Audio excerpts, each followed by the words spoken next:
What if I told you that the person who haunts your thoughts, the one whose face appears in your dreams, whose voice echoes in your quiet moments, whose memory follows you like a shadow, isn't there by accident? What if this mental visitor who refuses to leave, this presence that sometimes feels like a splinter in your mind, was actually carrying a message meant specifically for you? You're about to discover something profound, something monks have contemplated in silent meditation halls and ancient forests for over 2,500 years. This isn't just advice about how to stop thinking about someone. These are the wisdom codes of the human heart, passed down from the Buddha himself, a man who understood that our most persistent thoughts are not our enemies, but our greatest teachers. This guide isn't here to offer empty comfort or quick-fix techniques that fade by morning. It's here to help you understand the deeper meaning behind why certain people take up residence in your mind, refusing to leave despite your best efforts. And the best part, you don't need to be a monk, a saint, or even particularly spiritual to use this wisdom. You just need to be human, a human who's ready to stop fighting against these persistent thoughts and start understanding what they're trying to teach you. So take a deep breath. What you're about to learn could change not just how you relate to that person who won't leave your thoughts, but how you understand your own mind and heart. Let's begin.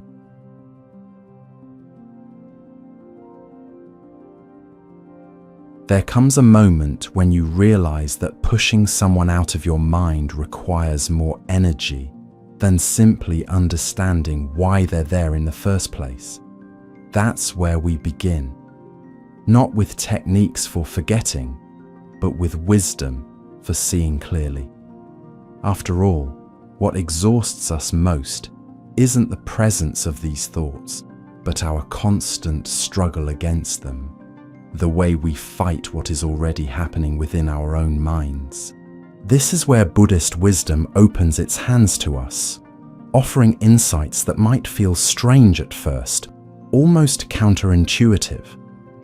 But these teachings contain something precious, the understanding that these persistent thoughts aren't a problem to be solved, but a message to be decoded. The person occupying your mind isn't just a random intrusion. They are there because something within you needs to learn, heal, or awaken. In Buddhism, this constant thinking about someone isn't dismissed as mere obsession or attachment, though those elements may be present. Instead, it's seen as a signal from your deeper mind, pointing toward unfinished business within your own heart. When someone takes up residence in your thoughts, it's as if your mind is saying, "Pay attention. There's something here you need to see." The first insight Buddhism offers is that our minds naturally fixate on unresolved experiences. Like a tongue returning to a chipped tooth, your attention keeps going back to this person because something remains incomplete. This isn't a flaw in your mental functioning. It's your mind's natural wisdom trying to heal itself. Your persistent thoughts are not the problem. They are your mind's attempt at solution. This understanding alone can bring relief. The fact that you can't stop thinking about someone doesn't mean you're weak or obsessed. It means your mind is doing exactly what minds do, trying to process, integrate, and find resolution. The question isn't how to stop these thoughts, but what they're trying to show you. Buddhist wisdom teaches that there are 7 distinct reasons why someone might refuse to leave your thoughts. Each represents a different facet of your relationship with yourself, with reality, and with the nature of mind itself. Understanding which of these reasons applies to your situation doesn't make the thoughts instantly vanish, but it transforms your relationship with them. Instead of unwanted intruders, they become messengers. And once you receive the message, the messenger often naturally departs. The first reason someone won't leave your mind is attachment disguised as love. This is perhaps the most common and most misunderstood pattern. In our culture, we often confuse intense emotional fixation with love. We believe that constantly thinking about someone proves the depth of our feelings for them. But Buddhist wisdom draws a crucial distinction. True love brings spaciousness, while attachment creates constriction. When attachment masquerades as love, your thoughts about the person aren't free and appreciative. They're clingy and desperate. You don't simply remember them with warmth. You mentally grasp at them, rehearsing past interactions or imagining future scenarios. Your thoughts carry an underlying current of need, the need for their approval, presence, or reciprocation. This need creates a mental loop that keeps them firmly anchored in your awareness. The Buddha described attachment as the primary cause of suffering. He observed that when we cling to people as if they were permanent, unchanging entities who could complete us, we set ourselves up for inevitable pain. People change, relationships evolve. Nothing external can ever truly belong to us. When we forget these truths, our minds become like hands squeezing too tightly around water. The tighter we grip, the more slips through our fingers. You can recognize attachment disguised as love by the quality of suffering it produces. If thoughts of this person bring a sense of lack, of something missing or incomplete within you, you're experiencing attachment rather than love. If you feel anxious, jealous, or desperate when they come to mind, that's attachment speaking. True love, even when tinged with sadness, carries an underlying peace, the recognition that you wish for their well-being, regardless of what they can give you. The second reason someone may persist in your mind is unprocessed emotion. Our emotional systems require completion. Feelings need to be fully experienced before they can naturally subside.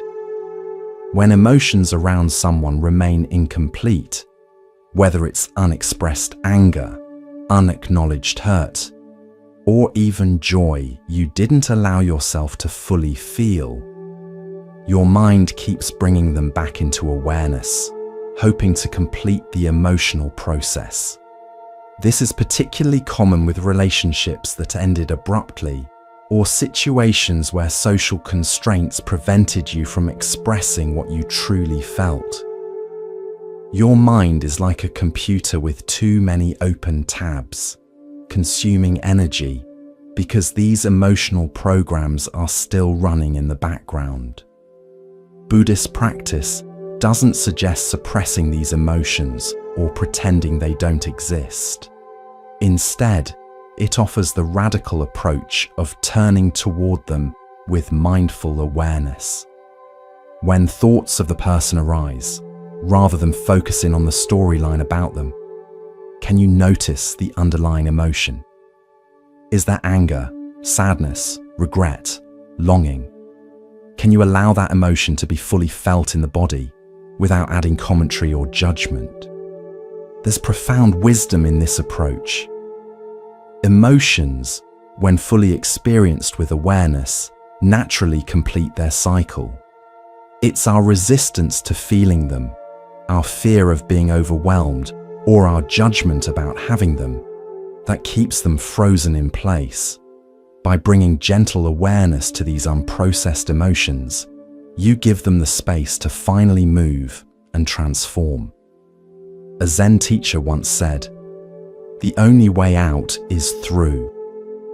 When it comes to persistent thoughts about someone, often the only way to freedom is through fully experiencing whatever emotions you've been avoiding.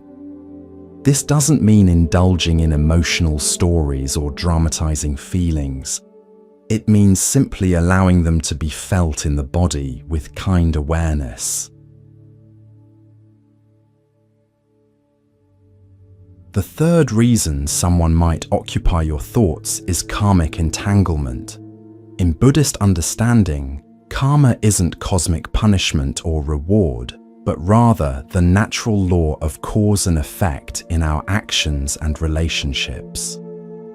Certain relationships carry a strong karmic charge, a sense of unfinished business that spans beyond the obvious interactions. You might notice this in relationships that impacted you with an intensity that seemed disproportionate to their duration, or in connections that felt significant from the very first meeting. There's a recognition that goes beyond the surface, a sense that this person is catalyzing something essential in your growth. When someone won't leave your thoughts due to karmic entanglement, there's often a lesson or understanding trying to emerge. Your mind keeps bringing them into awareness because something remains incomplete in the learning this relationship was meant to facilitate. It's not about the person themselves as much as what they represented in your journey.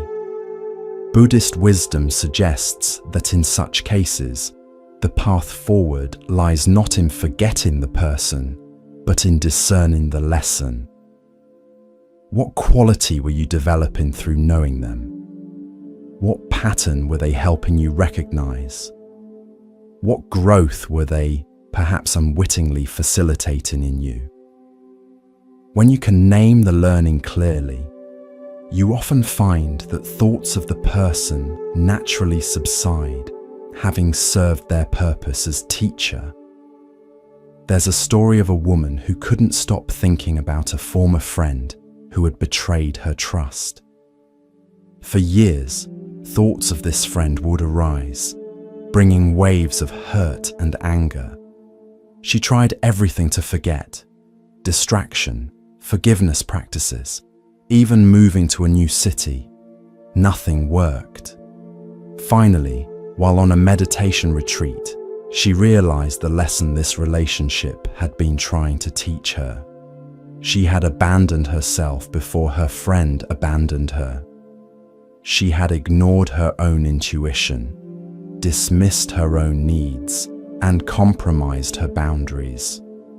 The moment she fully grasped this understanding, the thoughts of her friend began to fade. The teacher had completed its task.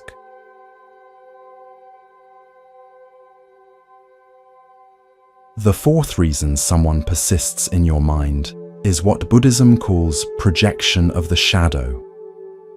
We all have aspects of ourselves that we've disowned or repressed, qualities we were taught were unacceptable or that we judge harshly in ourselves. Rather than facing these aspects directly, we often project them onto others, who then become magnets for our attention. The person who won't leave your thoughts may be carrying a projection of your disowned qualities. If their confidence infuriates you, you might be projecting your own unexpressed confidence. If their neediness repels you, you might be projecting your own disowned vulnerability. Our strongest reactions often point to our deepest projections. This mechanism explains why we sometimes can't stop thinking about people we claim to dislike. The very qualities that trigger us in them are reflecting aspects of ourselves we haven't fully accepted or integrated. Our minds keep bringing them into awareness not to torment us, but to show us parts of ourselves that are asking for acknowledgement. Buddhist practice suggests looking carefully at what qualities in this person trigger the strongest reactions in you. What about them most captivates or repels your attention? Then, with honesty and compassion, ask yourself, where might this quality also exist within me, perhaps in a different form? This investigation isn't about blame, but about wholeness. By reclaiming these projections, you not only free yourself from obsessive thinking about the other person, but you also become more integrated and authentic. The parts of yourself that you've been encountering through them can finally come home. A monk once told a story about a man who was obsessed with thoughts of a neighbor he considered lazy and irresponsible. The neighbor would often relax in his garden while the man worked tirelessly. One day, the man fell ill and was forced to rest. As he lay in bed watching the clouds move across the sky, he realized that deep within himself was a longing for rest, for permission to simply be without constant productivity. The very quality he had condemned in his neighbor was one his own soul was craving. From that day, his obsessive thoughts about the neighbor began to fade.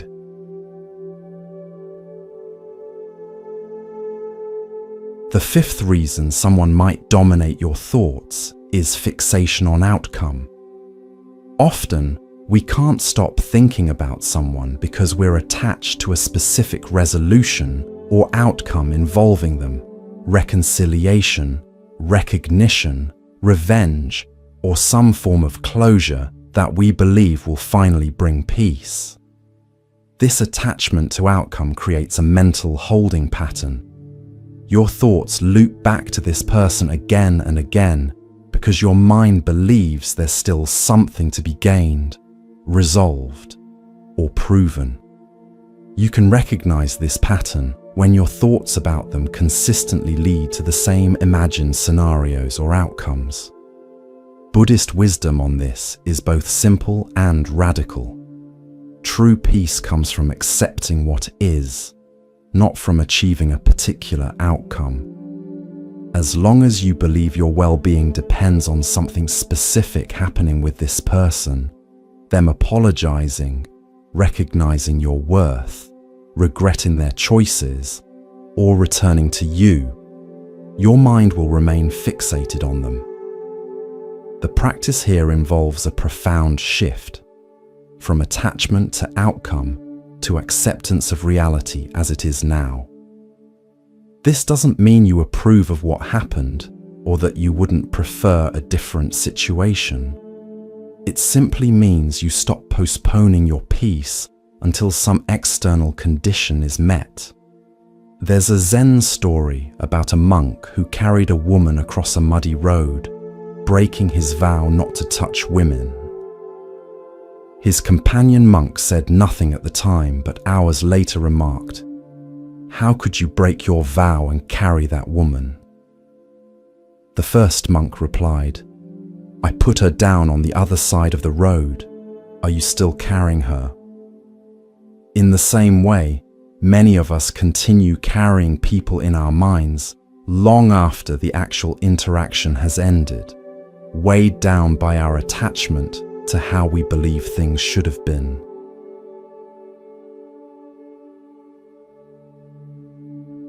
The sixth reason for persistent thoughts is spiritual magnetism. From a Buddhist perspective, we are drawn to certain people not just by personal preference, but by a deeper recognition. Some connections act as mirrors, reflecting back to us aspects of our own consciousness that we need to see more clearly. When someone remains in your thoughts due to spiritual magnetism, there's often a quality they embody that represents an important truth for your path. Perhaps they live with an authenticity you're being called toward, or they embody a freedom your soul recognizes, or even their suffering reflects something you need to acknowledge within yourself. These people act as catalysts, activating aspects of your awareness that were dormant. Your mind keeps bringing them into focus because the mirror they provide is still serving a purpose in your awakening. Rather than trying to forget them, Buddhist wisdom suggests examining what quality of being or understanding they represent for you. There's a beautiful Buddhist concept called Dharma friends, people who come into our lives to facilitate our spiritual growth, sometimes through harmony and sometimes through challenge. The person occupying your thoughts may be playing this role, whether they realize it or not. By recognizing and honoring this function, you can receive the gift they are offering without becoming fixated on the packaging it came in. A teacher once shared the story of a student who couldn't stop thinking about a woman he had briefly met at a retreat. He wasn't attracted to her romantically, but her presence had affected him deeply. Through meditation, he realized that she embodied a quality of gentle self-acceptance he was struggling to develop. His mind kept bringing her image back, not out of attachment, but as a reminder of this quality he was being called to cultivate. Once he recognized this, he could appreciate the teaching without becoming fixated on the teacher.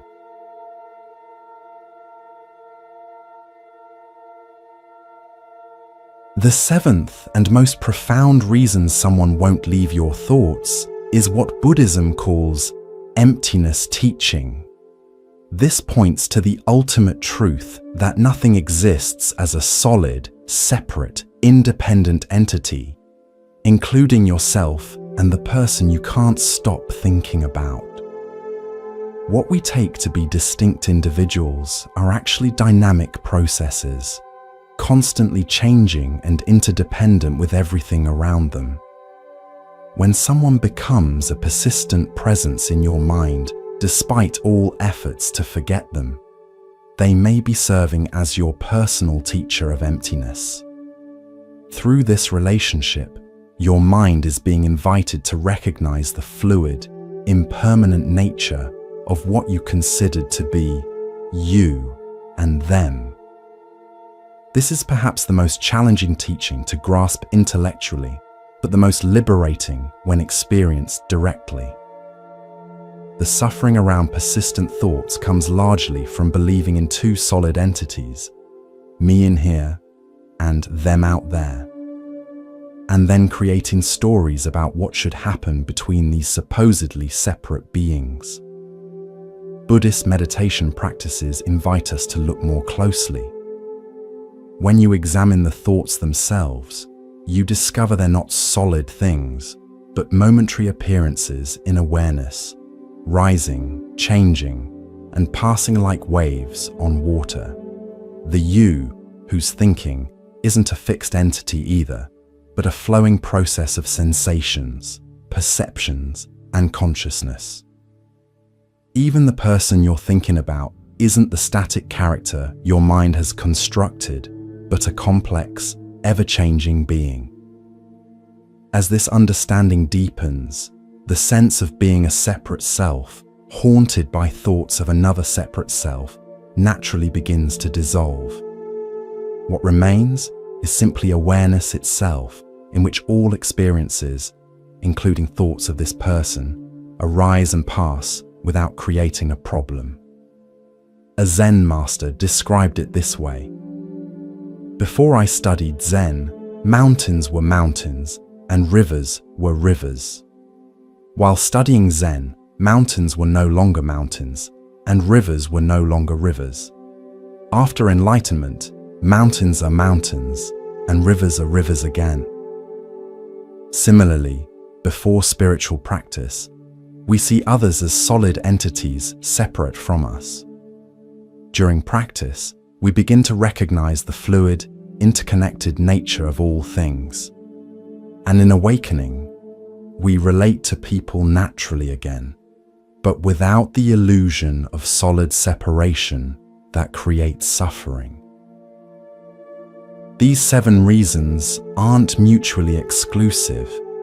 Often, several operate simultaneously when someone won't leave your thoughts.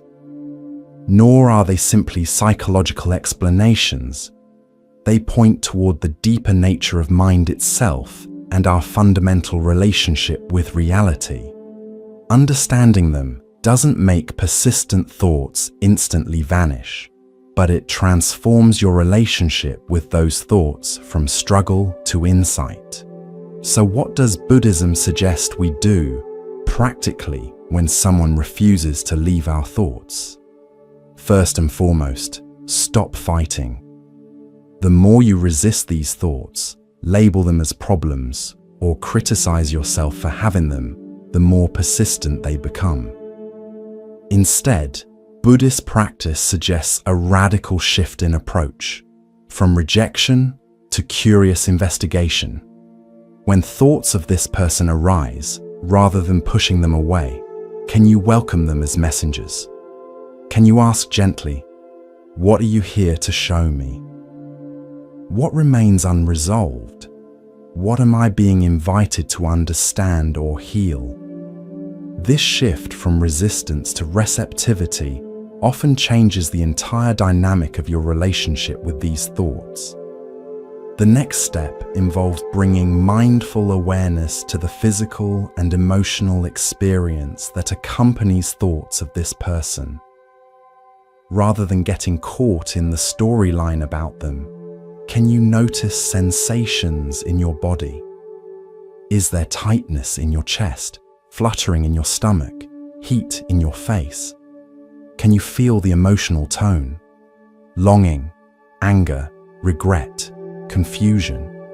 Simply bringing awareness to these physical and emotional dimensions often allows them to begin shifting naturally. Buddhist meditation offers specific practices for working with persistent thoughts. One approach is called labeling or noting. When the thought arises, you simply note thinking and return to your breath or body sensations. You don't fight the thought or follow its storyline. You just acknowledge its presence and gently redirect your attention. This doesn't make the thought disappear immediately, but it changes your relationship with it. You're no longer caught in its grip. Another practice involves intentionally wishing the person well, regardless of your history or feelings toward them. This is called metta, or loving kindness meditation. When thoughts of them arise, you silently offer phrases such as, "May you be happy, may you be healthy, may you be safe, may you live with ease." This practice doesn't deny any hurt or anger you feel. Rather, it acknowledges that beneath those feelings is the basic human wish for all beings to be free from suffering. This may seem counterintuitive. Why wish well to someone you're trying to forget? But the wisdom here is profound. Often, what keeps us fixated on someone is not love, but subtle forms of aversion, resentment, judgment, or the need for their validation. By deliberately cultivating goodwill, you release these forms of aversion that have been binding you to them. It's like putting down a heavy weight you didn't realize you were carrying. There's also the practice of conscious substitution. When you notice yourself caught in thoughts about this person, you intentionally redirect your attention to something wholesome and nourishing. Perhaps gratitude for the good in your life, appreciation for those who support you, or immersion in an activity that brings you fully into the present moment. This isn't suppression or denial, but a skillful redirection of your mental energy. Buddhist wisdom also emphasizes the importance of patience and self-compassion in this process. Persistent thoughts don't disappear overnight, especially if they're connected to deep patterns or significant relationships. Rather than expecting immediate results, can you approach this process with the patience you would show to a dear friend or a small child? Can you acknowledge that healing moves at its own pace and cannot be forced through willpower alone? There's a beautiful metaphor in Buddhism about the nature of mind. The mind is compared to the sky, and all thoughts, emotions, and sensations are like weather passing through it. Sometimes there are storm clouds of anger, sometimes the rain of sadness, sometimes the sunshine of joy. But the sky itself, vast, open, and luminous, remains unchanged by the weather moving through it. In the same way, the person who won't leave your thoughts is like a particular weather pattern that keeps recurring. But this weather doesn't define or diminish the sky of your awareness. No matter how persistent these thoughts may be, the open space of your consciousness remains untouched by them. As you practice seeing thoughts of this person as temporary weather rather than defining features of your mind, something begins to shift. You realize that you are not your thoughts about them. You are the awareness in which those thoughts appear and disappear. This recognition creates a profound sense of freedom, not because the thoughts have vanished, but because they no longer define or control you. There's a Zen story that beautifully illustrates this. A student complained to his teacher, "Master, I cannot stop thinking about a woman I saw in the village." The teacher replied, "That's strange. She's not thinking about you at all." This simple response highlights how our persistent thoughts often have more to do with our own mind's attachments than with the actual person we're thinking about. They exist primarily in our consciousness, not in external reality. Buddhist practice doesn't promise to eliminate all pain. Not even the Buddha claimed that. What it offers is freedom from the added layer of suffering that comes from fighting reality as it is. When you stop struggling against thoughts of this person and instead bring curious awareness to them, you may still experience the pain of loss or longing, but you'll be free from the additional suffering of resistance. There's a famous teaching story about this. A man was rowing his boat on a misty morning when suddenly another boat crashed into his. He became furious, ready to shout at the careless boatman, until the fog cleared and he saw that the other boat was empty, simply drifting with the current. His anger immediately dissolved. In the same way, when we see that our persistent thoughts are not personal attacks or problems to solve, but simply movements of mind, empty boats drifting on the river of consciousness, our struggle against them naturally subsides. This brings us to a profound paradox at the heart of Buddhist wisdom.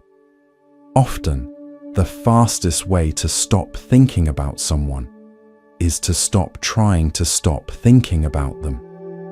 When you fully allow these thoughts to be present without resistance, without judgment, and without the added storyline of what they mean about you, they gradually lose their grip on your attention.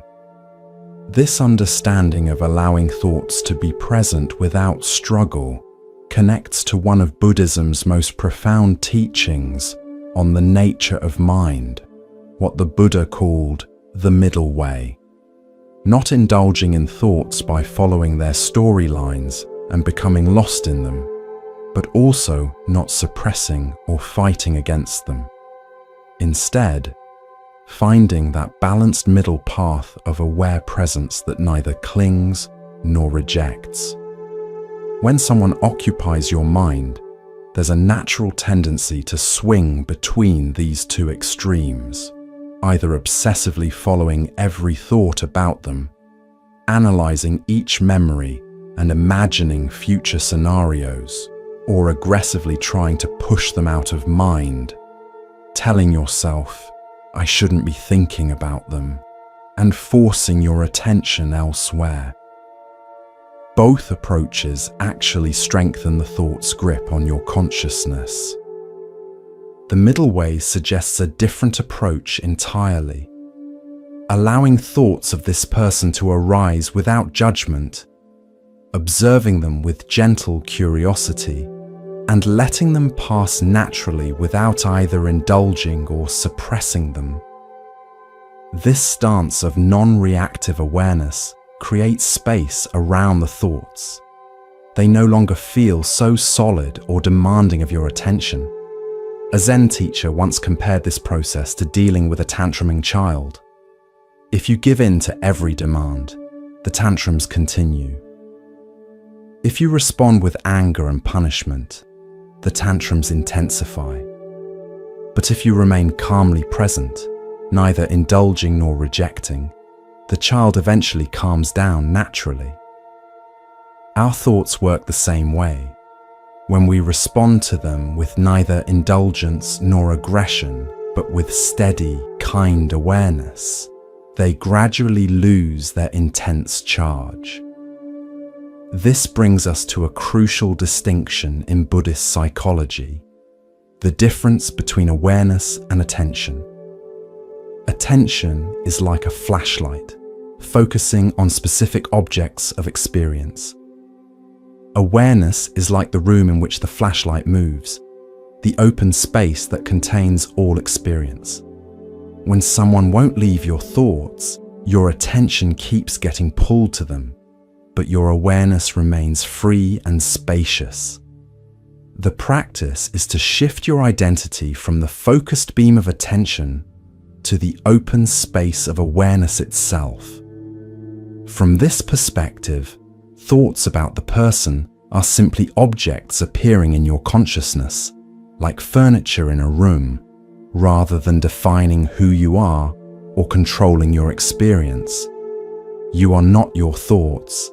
You are the awareness in which thoughts appear and disappear. This shift in perspective is not just philosophical, it has profound practical implications. When you no longer identify with thoughts about this person as my thoughts that say something about me, they lose much of their emotional grip.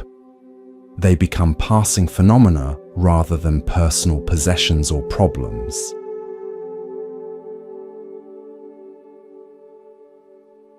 There's a beautiful metaphor in Thai Buddhist tradition that illustrates this.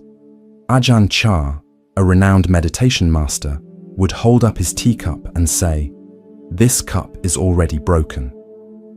He meant that in reality, all things are impermanent. The cup will eventually break, chip, or be lost. By seeing it as already broken, he could enjoy using it fully without the suffering that comes from attachment. In the same way, the relationship with the person you can't stop thinking about is already broken in the sense that all relationships are ultimately impermanent. Nothing lasts unchanged forever. By acknowledging this truth, not as a cause for despair, but as a doorway to freedom, you can hold the relationship more lightly in your mind. This perspective connects to another essential Buddhist teaching, the truth of impermanence or anicca. Everything in existence is in constant flux, continuously changing. The person you're thinking about is not the same person they were a year ago or even a moment ago. Your memories of them are not the actual person, but mental images frozen in time. And you yourself are changing too, moment by moment. When thoughts of someone persist, there's often an underlying assumption that both you and they are fixed, unchanging entities. I am this way, they are that way, and our relationship is defined by what happened. But Buddhist wisdom invites us to see through this illusion of permanence. The you who is thinking about them now is not identical to the you who knew them then. They too have changed in ways you cannot fully know. This recognition of impermanence doesn't make memories disappear, but it softens their emotional intensity. It reminds us that we're not actually relating to the person as they are now, but to our mental construction of them based on past interactions. This mental image has become frozen in our minds, while the actual person continues to change and evolve beyond our awareness. There's a story about a monk who struggled with constant thoughts of a woman he had known before joining the monastery. Every time her face appeared in his mind, he would berate himself for his lack of spiritual progress. This internal conflict only made the thoughts more persistent and painful. Finally, he confessed his struggle to his teacher, who offered unexpected advice. The next time you think of her, don't push her away. Bow to her image in your mind and say, "Thank you for teaching me about attachment. May you be well." This simple shift in approach, from rejection to grateful acknowledgement, gradually transformed the monk's relationship with these thoughts until they no longer caused suffering. This practice of meeting difficult thoughts with gratitude rather than resistance connects to the Buddhist understanding of dukkha, often translated as suffering, but perhaps more accurately understood as unsatisfactoriness or stress. The Buddha taught that dukkha arises not from difficult experiences themselves, but from our relationship to those experiences, specifically from craving for things to be different than they are. When someone won't leave your thoughts, the suffering comes not primarily from the thoughts themselves, but from your resistance to them, the wish that they weren't happening, the story that something is wrong with you for having them, the craving for a mind free from their presence. But what if nothing needs to be fixed? What if these persistent thoughts are not obstacles to your well-being, but doorways to deeper understanding? This doesn't mean indulging in obsessive thinking or glorifying painful fixations. It means recognizing that the path through difficult mental states is rarely the one that fights against their existence. The invitation is to meet what arises with kind awareness, neither pushing it away nor getting lost in its storyline.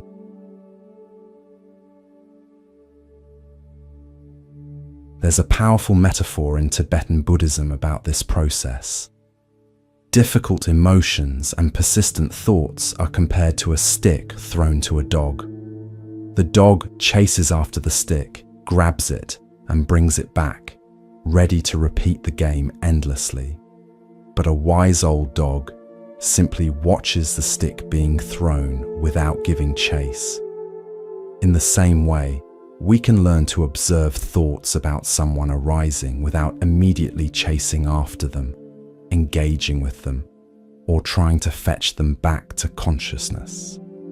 The Buddha offered specific practices for working with what he called the hindrances, mental states that obscure clear seeing. When thoughts about someone come with strong desire or aversion, two primary hindrances, he suggested several approaches. First, simply being aware of the hindrance as it arises without judgment. Second, investigating its nature. How does it feel in the body? What beliefs support it? How does it change when observed closely? Third, turning attention to its opposite quality. If there's anger, cultivating kindness. if there's craving, contemplating contentment. These practices don't aim to eliminate thoughts about the person, but to transform your relationship with those thoughts. The goal isn't a mind empty of memories or impressions, but a mind spacious enough that no thought, however persistent, can cause lasting suffering. There's a beautiful teaching from the Zen tradition that speaks to this spaciousness. A monk asked his teacher, "How do I practice when it's hot?" The teacher replied, "Be the heat." The monk then asked, "How do I practice when it's cold?" The teacher said, "Be the cold." This direct, intimate meeting with experience, without the buffer of resistance or commentary, points to the heart of working with persistent thoughts. Can you simply be with these thoughts when they arise, neither pushing them away, nor becoming lost in them? This intimate meeting with experience connects to what Buddhism calls bare attention, the capacity to observe what's happening without the usual filters of judgment, preference, or story. When thoughts of someone arise, can you notice them with this quality of bare attention? Thinking is happening, memory is present, longing is arising. This simple, direct acknowledgement without elaboration allows thoughts to be as they are without adding layers of meaning or resistance. The Buddha compared this quality of mind to a mirror, which clearly reflects whatever stands before it without clinging to the reflection or pushing it away. The mirror doesn't prefer certain images or resist others. It simply reflects what is present. In the same way, your awareness can reflect thoughts of this person without preference or resistance, allowing them to appear and disappear naturally. This mirror-like quality of mind is not cold or detached. It's intimately engaged with experience while remaining unentangled. It's like being fully immersed in a movie while simultaneously knowing it's just light projected on a screen. You can feel the emotions, follow the story, and still maintain the clear recognition that what you're experiencing is not solid reality, but a temporary appearance in consciousness. This brings us to another key insight from Buddhist psychology: the understanding that all experiences, including persistent thoughts about someone, are composite and conditionally arisen. They don't appear randomly or exist independently. They arise from specific causes and conditions. When someone won't leave your thoughts, Buddhist wisdom invites us to investigate the conditions that give rise to these thoughts rather than fighting against the thoughts themselves. What situations, physical states, or emotions tend to trigger remembrance? Is it loneliness, stress, similar environments, certain songs, or scents? By recognizing these conditions, you gain insight into the thought pattern's nature and more freedom in relation to it. There's a teaching story about this. A woman was constantly thinking about a former partner, despite years of separation. Through mindful observation, she noticed these thoughts arose most strongly when she felt vulnerable or uncertain. The thoughts weren't really about her ex at all. They were her mind's conditioned response to vulnerability, a habitual pattern of seeking comfort in the familiar, even if that familiar was ultimately painful. Once she recognized this pattern, she could address the underlying vulnerability directly, rather than getting caught in thoughts about her ex. Often what appears to be fixation on a person is actually pointing towards something more fundamental, a core belief about yourself, a developmental need that wasn't met, a value you're being called to embody, or a pattern you're being invited to recognize. The person becomes a symbol or vehicle for this deeper process, which is why simply trying to forget them rarely works. There's a beautiful metaphor from Tibetan Buddhism that helps illustrate this. Difficult emotions and persistent thoughts are compared to letters arriving in the mail. Most of us either tear open the letters immediately, getting caught in their contents, indulgence, or throw them away unopened, trying to pretend they never arrived, suppression. The middle way is to acknowledge receipt of the letter, open it carefully, read its message with discernment, and then decide how to respond.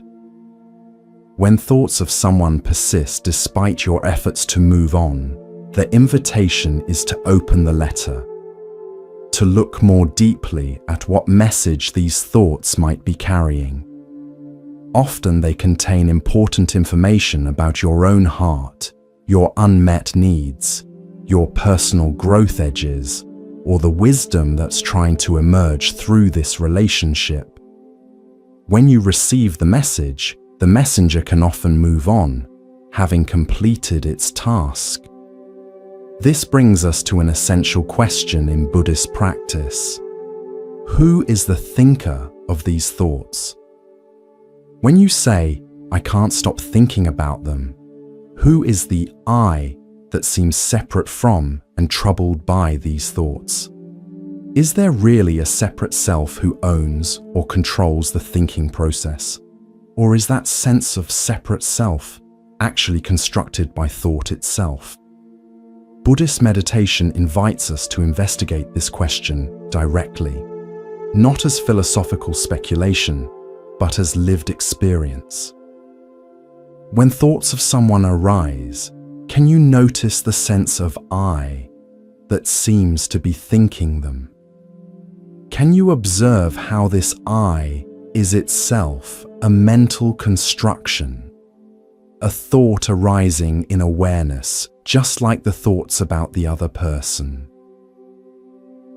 This investigation into the nature of self touches on what Buddhism calls anatta, or not self, the understanding that what we take to be a solid, continuous, independent self is actually a process, a flow of changing experiences without a fixed center or controller.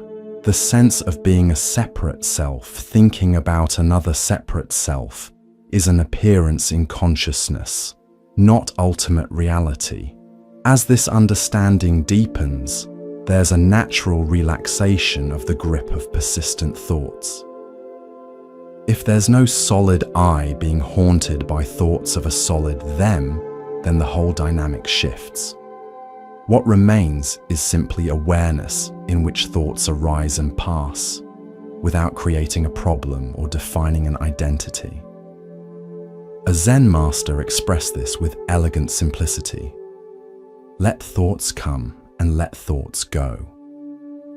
Just don't serve them tea. You don't need to eliminate thoughts about someone, nor do you need to entertain them with elaboration and storylines. You can simply let them come and go in the open space of awareness, without making them into a problem or an identity. This perspective doesn't mean dissociating from your experience or pretending not to care. It's not about becoming cold or detached from your feelings. Rather, it's about recognizing the fluid, impermanent nature of all experience, including your thoughts and emotions about this person. It's about seeing that you are not defined or limited by these thoughts, even when they persist. There's a powerful practice in Tibetan Buddhism called Tonglen that works directly with difficult thoughts and emotions. Instead of trying to get rid of the pain of obsessive thinking, you intentionally breathe it in. Not just your own pain, but the pain of everyone who has ever suffered from similar thoughts. And as you breathe out, you imagine sending relief and space to all beings caught in obsessive thinking. This practice transforms isolation into connection. The pain of persistent thoughts about someone is not just your private burden. It's part of the universal human experience of attachment and loss. By connecting your personal suffering to this wider dimension, the thoughts lose some of their personal sting and become a gateway to compassion. Buddhism also offers practical guidance for working with persistent thoughts during formal meditation practice. When sitting in meditation, thoughts of this person will likely arise with even more prominence, since the usual distractions are reduced. Rather than seeing this as a problem, you can use the structure of meditation to relate to these thoughts with greater awareness. One approach is to label thoughts as they arise: thinking, remembering, planning, judging. This simple noting helps create a bit of space between yourself and the thought content, reducing identification with the storyline. You're not suppressing the thoughts or trying to make them go away. You're simply acknowledging their presence and returning to your meditation object, whether that's the breath, body sensations, or open awareness. Another approach involves using the breath as an anchor when thoughts become overwhelming. Feeling the physical sensations of breathing brings attention back to present moment experience, interrupting the tendency to get lost in mental stories about the past or future. The breath is always available as a refuge from obsessive thinking, a way to ground yourself in the reality of now rather than the mental constructions about then. There's also the practice of deliberately expanding awareness to include both the thoughts and the space around them. Rather than focusing narrowly on either suppressing or analyzing the thoughts, you open your awareness to hold them within a larger field of consciousness. Like stepping back to see not just the single tree that's captured your attention, but the entire forest. This wider perspective helps release the fixation on particular thought content. A meditation teacher once offered this guidance: don't push the river and don't dam it up. Just sit on the bank and watch it flow. In the same way, you can learn to observe the flow of thoughts about this person without either pushing them away or damming them up with resistance. This watching itself gradually transforms the relationship with thinking. This transformation doesn't happen overnight, especially with deeply conditioned thought patterns or significant relationships. Buddhist practice emphasizes patience and persistence, qualities that become themselves objects of cultivation. Each time you notice yourself caught in thoughts and gently return to awareness, you're strengthening neural pathways of presence that gradually become more accessible than the old pathways of obsession. Think of it like creating a new trail through a dense forest. At first, the old path of obsessive thinking is wide and well-worn, easy to fall into without realizing it. The new path of aware presence is barely visible, requiring conscious effort to follow. But with consistent practice, each time you choose the new path, it becomes a little clearer, a little more established. Eventually, it may become the default route, the way your mind naturally moves when thoughts of this person arise. This process embodies what Buddhism calls bhavana, or cultivation, the gradual development of beneficial qualities and habits of mind through intentional practice. Rather than expecting instant results or beating yourself up when old patterns re-emerge, you recognize that transformation is a gradual process of cultivation, like growing a garden from seeds. There's a beautiful teaching story about this gradual nature of practice. A young monk complained to his teacher that despite years of meditation, disturbing thoughts still arose in his mind. The teacher took him to a stream and asked him to stir up the muddy bottom with a stick. The water became cloudy and opaque. Then the teacher said, "Now stop stirring and watch." Gradually, the mud settled and the water became clear again. "Your mind is like this water," the teacher explained. "When you stop stirring it up with constant engagement with thoughts, the natural clarity of awareness reveals itself. This natural clarity is always present, even when thoughts seem most persistent and troubling. The practice is not to create clarity where there was none, but to allow the mud of obsessive thinking to settle so that the inherent clarity of awareness can shine through. Here's another aspect of Buddhist wisdom that's particularly relevant to persistent thoughts about someone: the understanding of dependent origination or interdependence. No person exists as a separate, independent entity.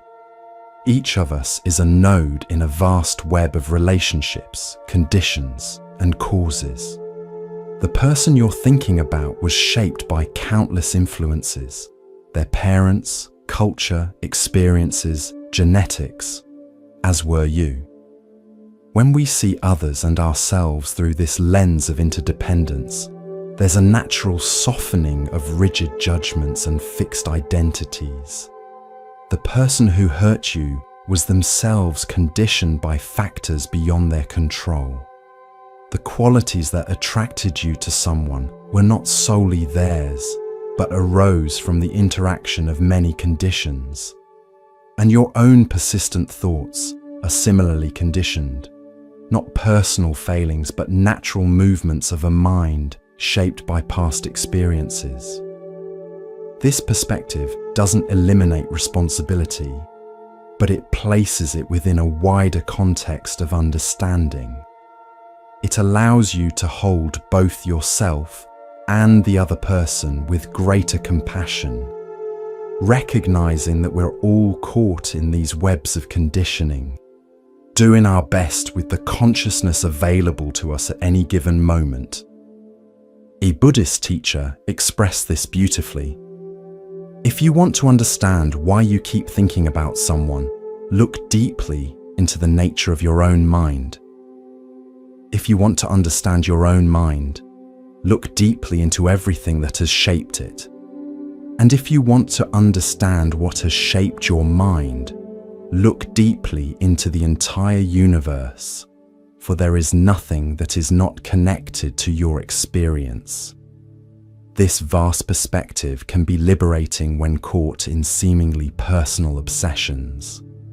The thoughts that feel so intimate and defining are actually movements in a much larger field, connected to countless conditions beyond what we typically consider personal.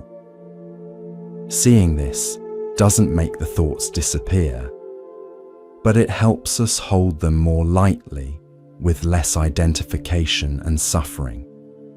Another important Buddhist teaching for working with persistent thoughts is the distinction between pain and suffering. Pain is the inevitable experience of loss, difficulty, and change that comes with being human. Suffering is what we add to pain through resistance, judgment, and fixation. When someone won't leave your thoughts, the fact of remembering them might be unavoidable pain, but the struggle against these memories, the stories you tell about what they mean, and the identification with them as problems, that's suffering. Buddhist practice doesn't promise to eliminate all pain. Not even the Buddha claimed that. What it offers is freedom from the added layer of suffering that comes from fighting reality as it is. When you stop struggling against thoughts of this person and instead bring curious awareness to them, You may still experience the pain of loss or longing, but you'll be free from the additional suffering of resistance. There's a famous teaching story about this. A man was rowing his boat on a misty morning when suddenly another boat crashed into his.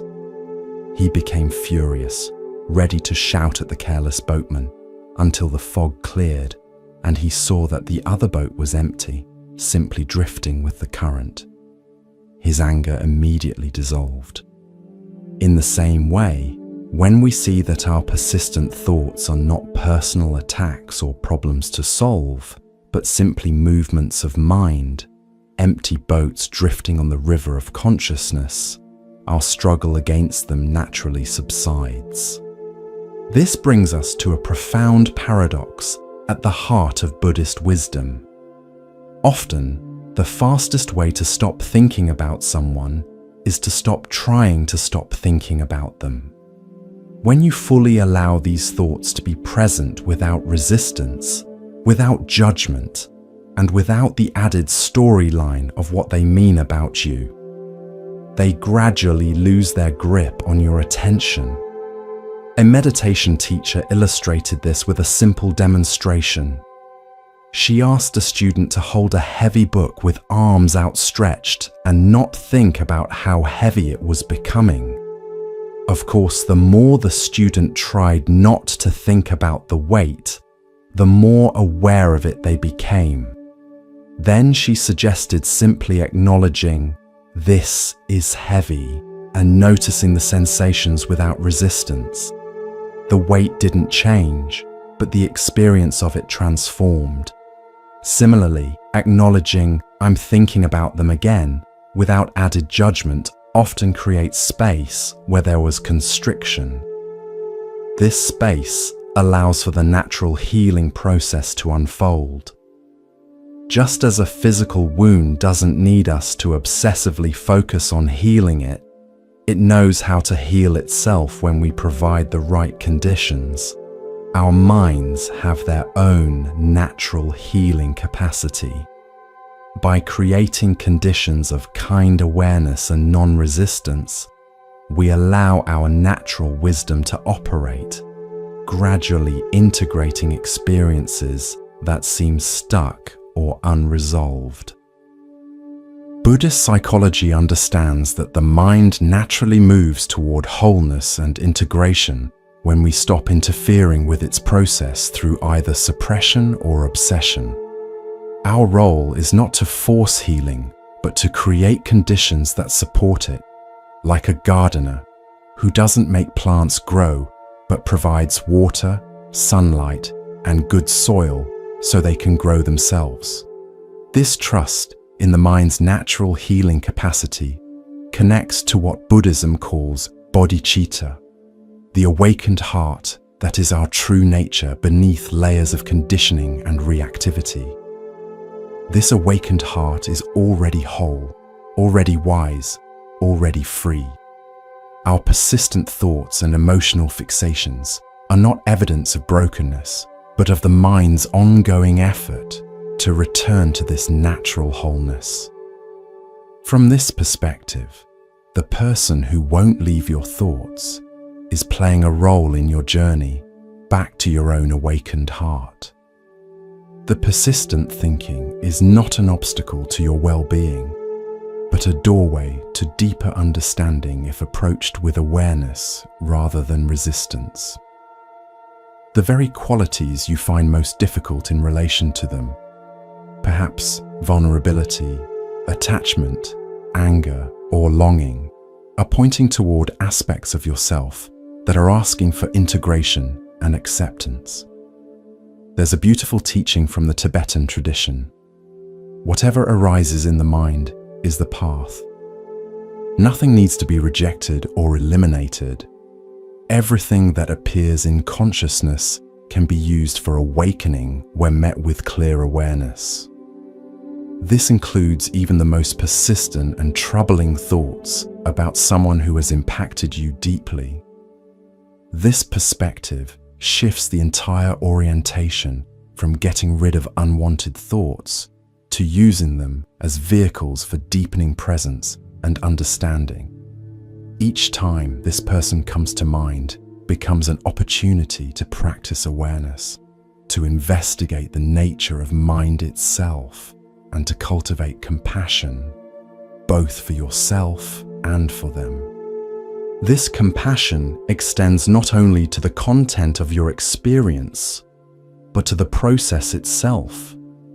Can you hold with kindness both the thoughts about this person and your reactions to having those thoughts? Can you have compassion for the mind's tendency to get caught in loops, for the heart's vulnerability to attachment, for the very human longing to understand and resolve what feels unfinished? A teacher once shared this guidance. Don't meditate to get rid of thoughts, meditate to get to know them better. In the same way, perhaps the invitation when someone won't leave your thoughts is not to force them out, but to get to know these thoughts more intimately. Their triggers, their emotional tone, the stories they carry, and the space in which they arise and fade. This intimate knowing often reveals that what appears to be a monolithic fixation, "I can't stop thinking about them," is actually much more complex and nuanced. There are many different kinds of thoughts about this person, arising from different conditions and carrying different emotional charges. Some may be memories, others fantasies. Some may carry anger, others tenderness. Some may be about the person themselves, while others are more about what they represent to you. By getting to know these thoughts in their complexity, rather than treating them as a single problem to eliminate, you begin to see them more clearly for what they are, movements in consciousness rather than solid realities. This clarity itself is liberating, even if the thoughts continue to arise. There's a meditation instruction from the Thai forest tradition that captures this approach. Let go of the good, let go of the bad, see what remains. When you let go of judging thoughts about someone as either good to be cultivated or bad to be eliminated, what remains is simply awareness itself, the clear, open space in which all experiences arise and pass. This awareness is your true home, already free from entanglement, even when thoughts and emotions move through it. This freedom within awareness points to one of Buddhism's most profound teachings, what's often called the wisdom of no escape. As long as you're trying to escape from thoughts of this person, you remain caught in a subtle form of aversion that actually strengthens their grip on your mind. True freedom comes not from escaping unwanted experiences, but from discovering the spaciousness that can hold all experiences without being defined by any of them. There's a story about a monk who was tormented by thoughts of a woman he had known before entering the monastery. He tried everything to escape these thoughts: intense meditation, fasting, reciting scriptures, even physically exhausting himself with work. Nothing helped. Finally, in desperation, he went to his teacher and admitted his struggle. The teacher smiled and said, "Stop trying to escape these thoughts. The next time her image appears in your mind, bow to it respectfully and say, 'Thank you for helping me practice.'" The monk was confused, but followed the instruction. Gradually, the thoughts that had tormented him for years began to lose their grip. By ceasing to treat them as enemies to be vanquished, they became instead opportunities for deepening awareness. This approach embodies what Buddhism calls the middle way, not indulging in thoughts by following their narrative, but also not suppressing or fighting against them. Instead, finding that balanced middle path of aware presence that neither clings nor rejects. This middle way is not a compromise or halfway point between extremes. It's a completely different dimension of relating to experience, one based in presence rather than reaction. When someone occupies your mind, there's a natural tendency to swing between these two extremes, either obsessively thinking about them, analyzing each memory, and imagining future scenarios, or aggressively trying to push them out of mind, telling yourself, "I shouldn't be thinking about them," and forcing your attention elsewhere. Both approaches actually strengthen the thought's grip. The middle way suggests something else entirely, allowing thoughts of this person to arise without judgment, observing them with gentle curiosity, and letting them pass naturally without either indulging or suppressing them. This stance of non-reactive awareness creates space around the thoughts. They no longer feel so solid or demanding of your attention. This space is what Buddhism calls emptiness, not a nihilistic void, but the open dimension of awareness itself, free from fixation or resistance. When you recognize the empty nature of both your thoughts about someone and the self who seems to be thinking them, there's a natural relaxation of the grip of obsession. Nothing solid is happening. There are simply patterns of energy moving through the open field of consciousness. A Zen teaching story illustrates this beautifully. A monk asked his teacher, "How do I enter the way of liberation?" The teacher replied, "Do you hear the sound of that stream?" The monk said, "Yes." The teacher said, "That is the entrance." In the same way, when thoughts of someone arise, the very noticing of these thoughts, the clear awareness that knows thinking is happening, is itself the doorway to freedom. Not by eliminating the thoughts, but by recognizing the awareness in which they appear. This awareness is always present, even in the midst of the most persistent thinking. It's like the sky that contains all weather, sometimes cloudy, sometimes clear, but always vast and unaffected by whatever passes through it. Your thoughts about this person are like weather patterns moving through the sky of your consciousness. Sometimes stormy, sometimes gentle, but never defining or limiting the sky itself. Recognizing this sky-like nature of awareness doesn't mean becoming detached or dissociated from your experience. It's not about numbing yourself to feelings or pretending not to care. Rather, it's about discovering a dimension of your being that can be intimately present with all experiences without being confined by any of them. This intimacy, without identification, is the heart of Buddhist practice. A meditation teacher once offered this guidance. Don't meditate to get somewhere else or to become someone different. Meditate to make friends with yourself exactly as you are. In the same way, the invitation when someone won't leave your thoughts is not to become a person who never thinks about them, but to befriend yourself exactly as you are, including these persistent thoughts and all the feelings they carry. This friendship with yourself is not self-indulgence or complacency. It's a profound acceptance that creates the conditions for natural transformation. Just as a plant grows best in the right soil, with adequate water and sunlight, your own natural wisdom unfolds most readily in conditions of kind awareness rather than harsh judgment or desperate striving. This brings us to another essential teaching for working with persistent thoughts, what Buddhism calls the Four Noble Truths. The The first truth acknowledges that suffering exists.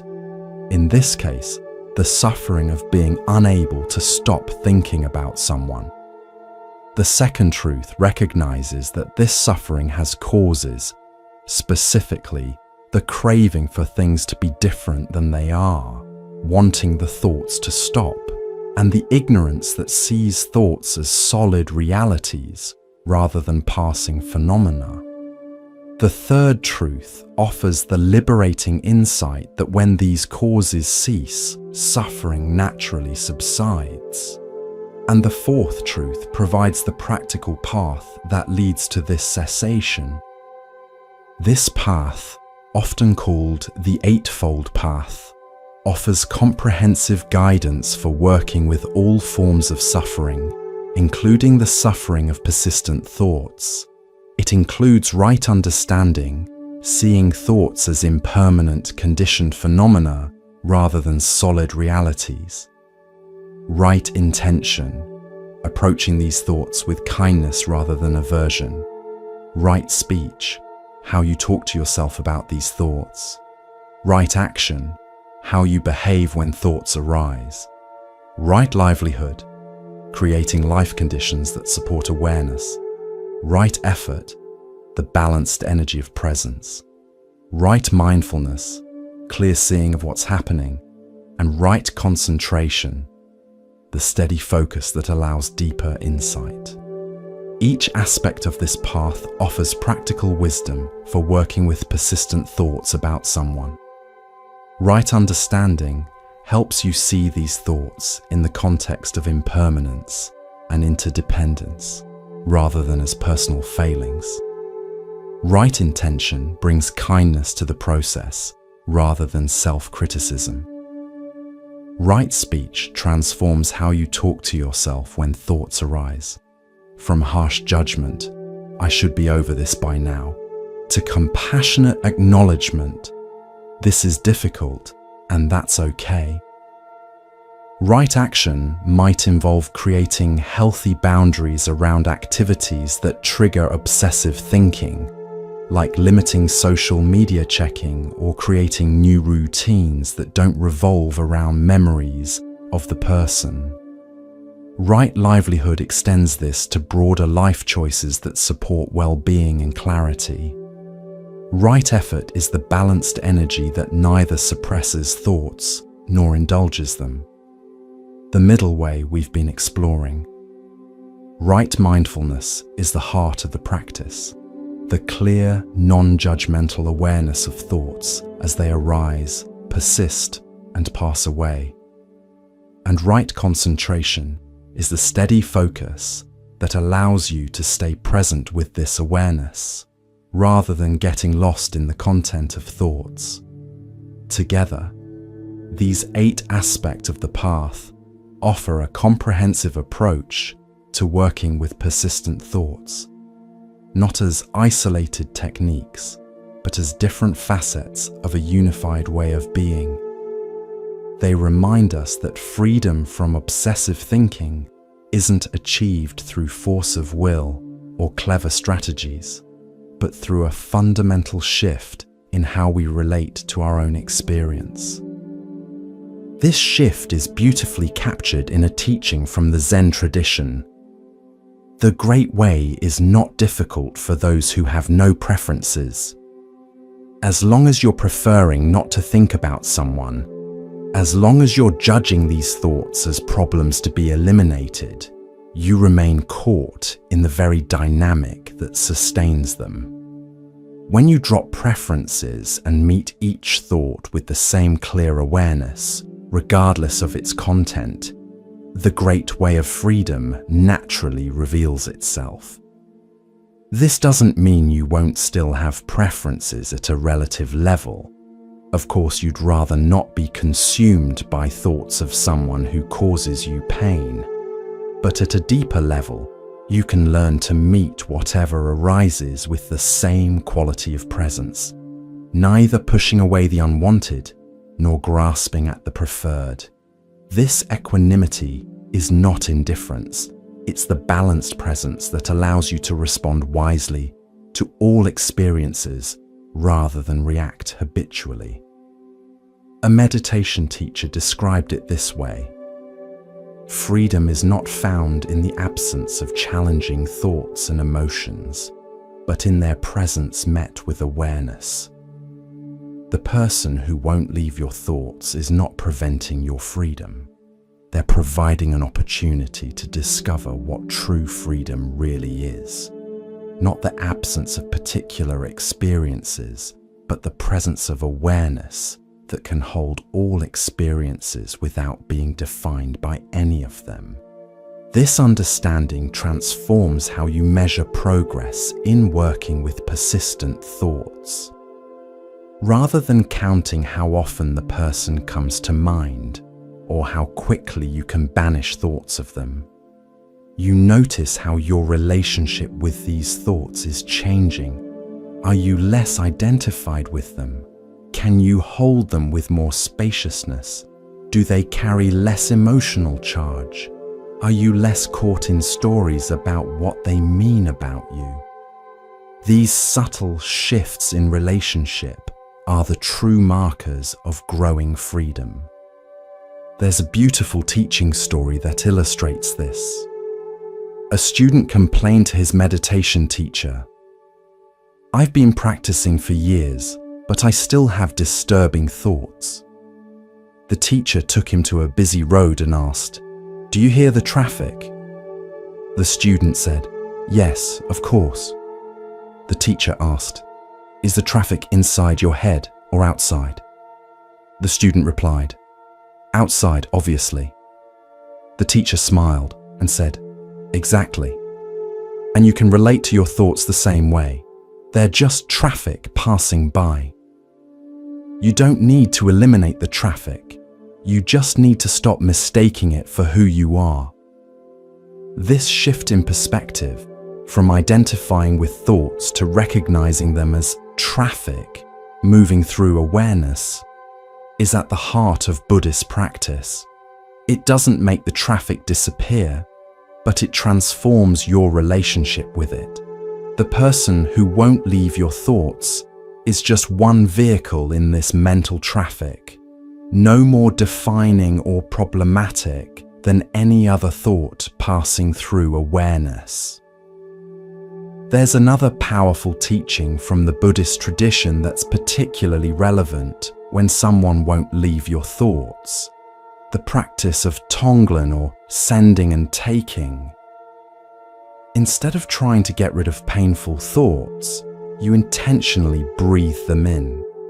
Not just your own pain, but the pain of everyone who has ever suffered from similar thoughts.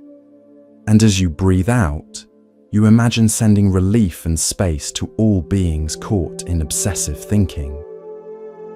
This practice transforms isolation into connection. The pain of persistent thoughts about someone is not just your private burden. It's part of the universal human experience of attachment and loss. By connecting your personal suffering to this wider dimension, the thoughts lose some of their personal sting and become a gateway to compassion.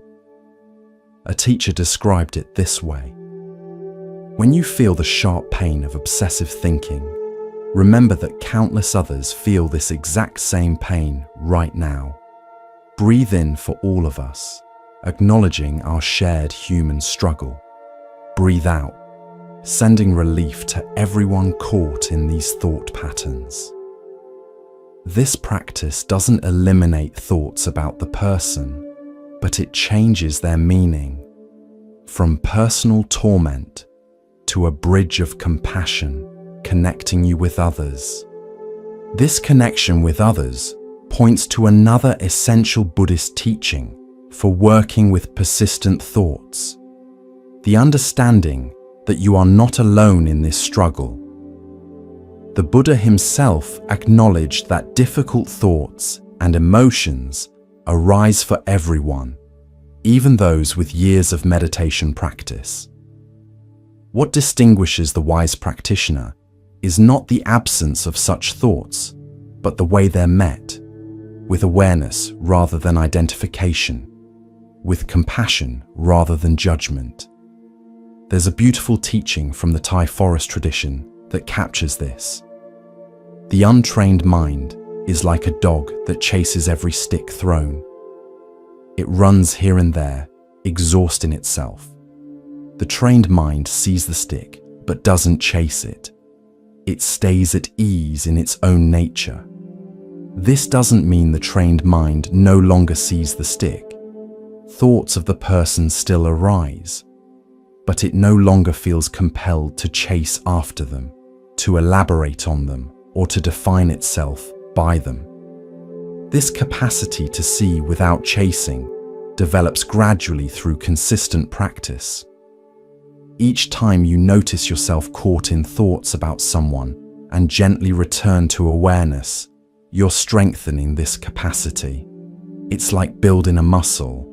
At first, it requires conscious effort, and you may relapse into old patterns frequently, but with practice, presence becomes more natural and accessible. A meditation teacher used this metaphor. Imagine you're learning to play the piano.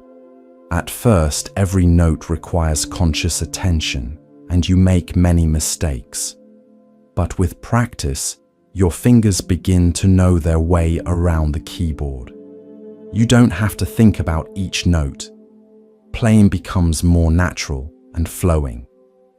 Working with persistent thoughts is similar. At first, it takes conscious effort to notice when you're caught and to return to awareness. But with practice, this movement becomes more natural until presence itself becomes your default mode. This development of presence as a default mode doesn't happen overnight, especially with deeply conditioned thought patterns about significant relationships. Buddhist practice emphasizes patience and persistence, qualities that become themselves objects of cultivation. Each time you notice yourself caught in thoughts and gently return to awareness, you're strengthening neural pathways of presence that gradually become more accessible than the old pathways of obsession. There's a teaching story about this gradual nature of practice. A monk was struggling with persistent thoughts and asked his teacher how long it would take before they stopped arising. The teacher asked, "How long have you been thinking these thoughts?" The monk replied, "For many years." The teacher nodded and said, "Then perhaps it will take many years for them to fade completely.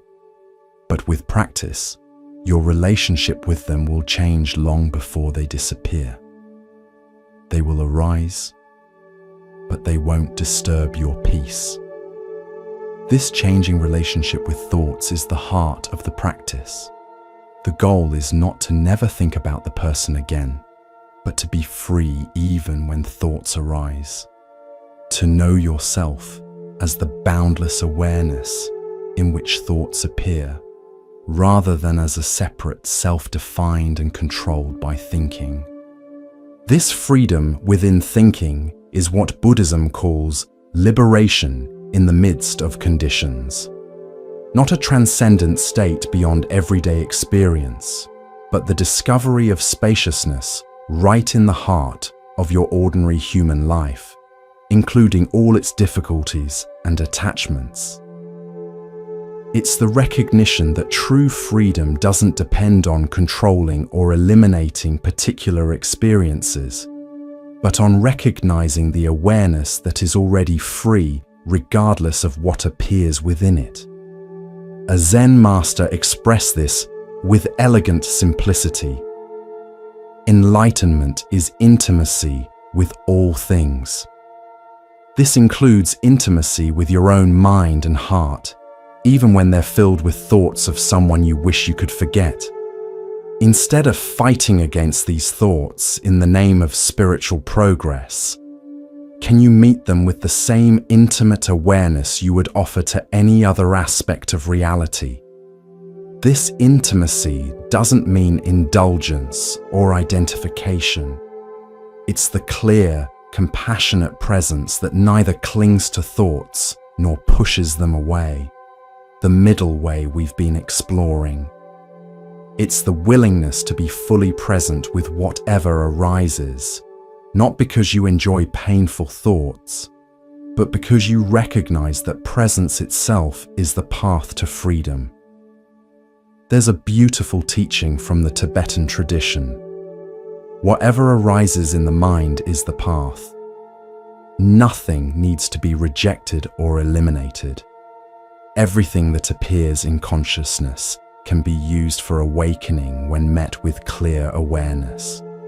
This includes even the most persistent and troubling thoughts about someone who has impacted you deeply.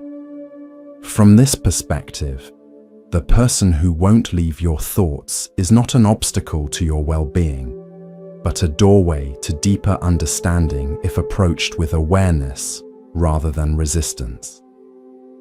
The very qualities you find most difficult in relation to them, perhaps vulnerability, attachment, anger, or longing, are pointing toward aspects of yourself that are asking for integration and acceptance. This integration doesn't happen through analysis alone, though understanding can be helpful. It happens through direct experience, through feeling these difficult energies fully in the body, meeting them with compassionate awareness, and allowing them to move and transform naturally. This is what Buddhist practice calls embodied presence, not just understanding difficult experiences intellectually, but meeting them with the whole body-mind. A meditation teacher described it this way: don't try to think your way out of painful thinking. Feel your way through. When thoughts of this person arise, notice where you feel the impact in your body. Is there tightness in your chest, a knot in your stomach, heat in your face? Bring gentle attention to these physical sensations, allowing them to be exactly as they are. As you meet the bodily experience with kind awareness, you'll often find that both the sensations and the thoughts naturally shift and release.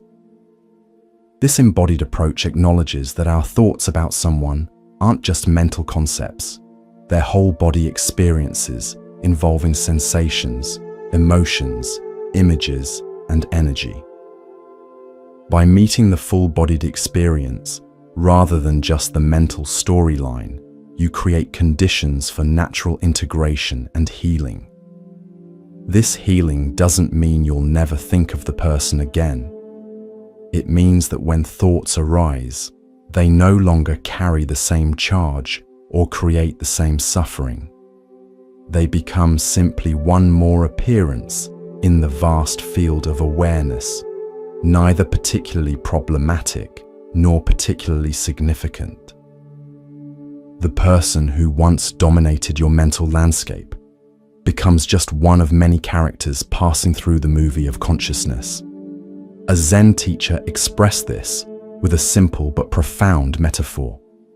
Your mind is like the sky, and thoughts are like clouds passing through it. Some clouds are dark and stormy, others light and wispy, but none of them define or alter the sky itself. In the same way, thoughts about this person may still arise, but they don't define or limit the vast awareness that you are. This recognition of your true nature as awareness itself rather than as the content of awareness is the heart of Buddhist practice. It's not a conceptual understanding, but a direct experience that becomes increasingly accessible through consistent practice. Each time you notice yourself caught in thoughts and return to awareness, you're remembering who you truly are beyond all mental constructions. This remembering is not about achieving some special state or becoming someone different. It's about recognizing what's already true, that you are not defined or limited by any thought, emotion, or experience, no matter how persistent or powerful it seems. The person who won't leave your thoughts has no power to confine the boundless awareness that is your true nature. A teacher once shared this guidance. Don't practice to get rid of thoughts or to become a different person. Practice to discover the freedom that's already here, regardless of what thoughts are present. This freedom is not conditional on the absence of particular experiences. It's the inherent nature of awareness itself, available in every moment, including those filled with thoughts of someone you wish you could forget. This unconditional freedom is what Buddhism points to as our birthright, not something to be achieved through struggle or striving, but something to be recognized and remembered in the midst of our ordinary human lives, with all their attachments, confusions, and complexities. The person who won't leave your thoughts is not preventing you from claiming this birthright. They're providing an opportunity to discover what true freedom really is. A meditation teacher expressed it this way: the thoughts you're trying to eliminate are the very doorway to the freedom you seek. Not because the thoughts themselves are freedom, but because the awareness that knows these thoughts is already free. Each time you notice, "I'm thinking about them again," you're simultaneously recognizing the awareness that is not bound by these thoughts. That recognition itself is the taste of freedom. This taste of freedom becomes increasingly familiar through practice, until you no longer measure your well-being by the presence or absence of particular thoughts, but by your capacity to rest in awareness regardless of what thoughts arise. The person who once seemed to have such power over your mind becomes simply one more appearance in consciousness, neither particularly problematic nor particularly significant. This doesn't mean you become cold or indifferent to the relationship or its impact on you. It means you're no longer defined or controlled by it. You can honor the significance of this person in your journey, while simultaneously recognizing that your true nature is not dependent on any relationship or experience. This balanced perspective allows both genuine human feeling and spiritual freedom. A Zen story illustrates this beautifully. A monk who had been practicing for many years was asked if he still experienced difficult emotions. "Of course," he replied. "Then what's the difference between you and someone who doesn't practice?" the questioner asked. The monk said, "For someone who doesn't practice, when anger arises, they become anger. When desire arises, they become desire. When fear arises, they become fear. For me, when anger arises, I know this is anger arising. When desire arises, I know this is desire arising. When fear arises, I know this is fear arising.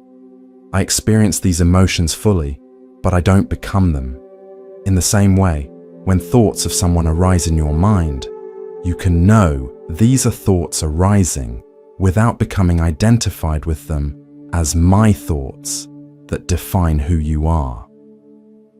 This simple but profound shift in perspective, from being thoughts to knowing thoughts, is the heart of Buddhist practice. This knowing is not intellectual analysis, but direct recognition, the clear awareness that registers thinking is happening without getting caught in the content of thought. This awareness is always present, even in the midst of the most persistent thinking.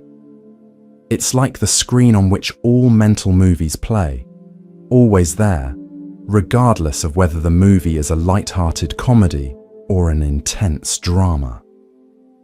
Recognizing yourself as this awareness, rather than as the content of awareness, is what Buddhism calls taking refuge in Buddha nature. Not as a religious belief, but as a direct experience of your true nature beyond all mental constructions. This refuge is always available, regardless of what thoughts or emotions are moving through consciousness.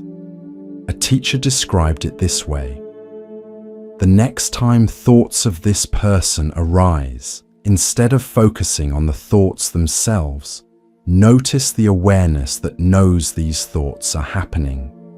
Rest in that awareness, allowing thoughts to come and go without following or resisting them. This awareness is your true nature, already free regardless of what appears within it.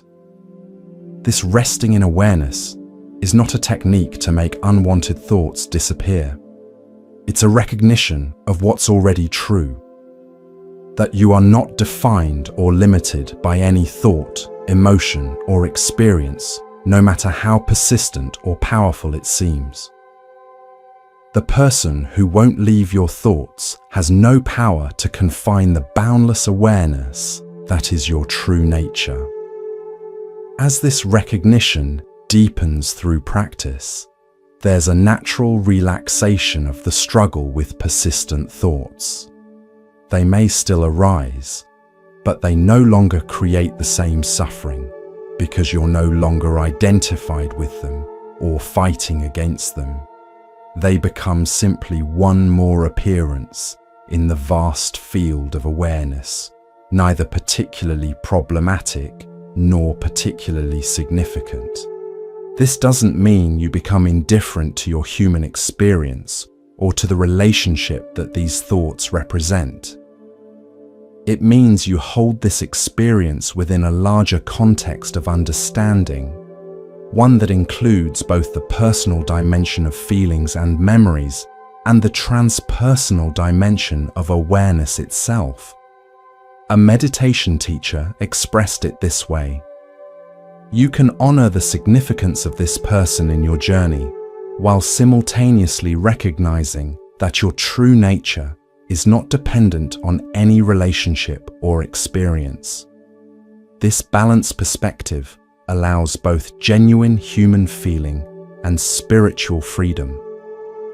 This balance is the heart of Buddhist wisdom, not transcending human experience in favor of some disembodied spiritual state, but discovering freedom right in the midst of our ordinary lives with all their attachments, confusions, and complexities. The person who won't leave your thoughts is not an obstacle to this discovery, but an opportunity to realize what true freedom really is. A Zen master captured this with elegant simplicity. Before enlightenment, chop wood, carry water. After enlightenment, chop wood, carry water. Before awakening, thoughts of this person arise. After awakening, thoughts of this person may still arise.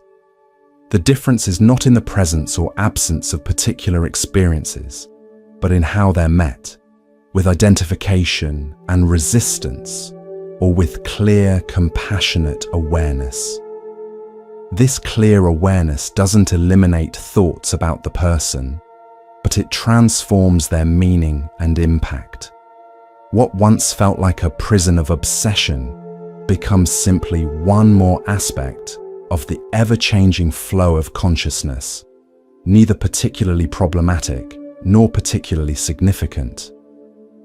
The person who once dominated your mental landscape becomes just one of many characters passing through the movie of awareness. And as this perspective deepens through practice, something unexpected often happens. The thoughts that once seemed so persistent and troubling gradually begin to loosen their grip naturally, without any effort to eliminate them. Not because you force them out of mind, but because you've stopped feeding them with the energy of identification and resistance. A meditation teacher described it this way: what you feed grows. What you resist persists. What you meet with awareness transforms.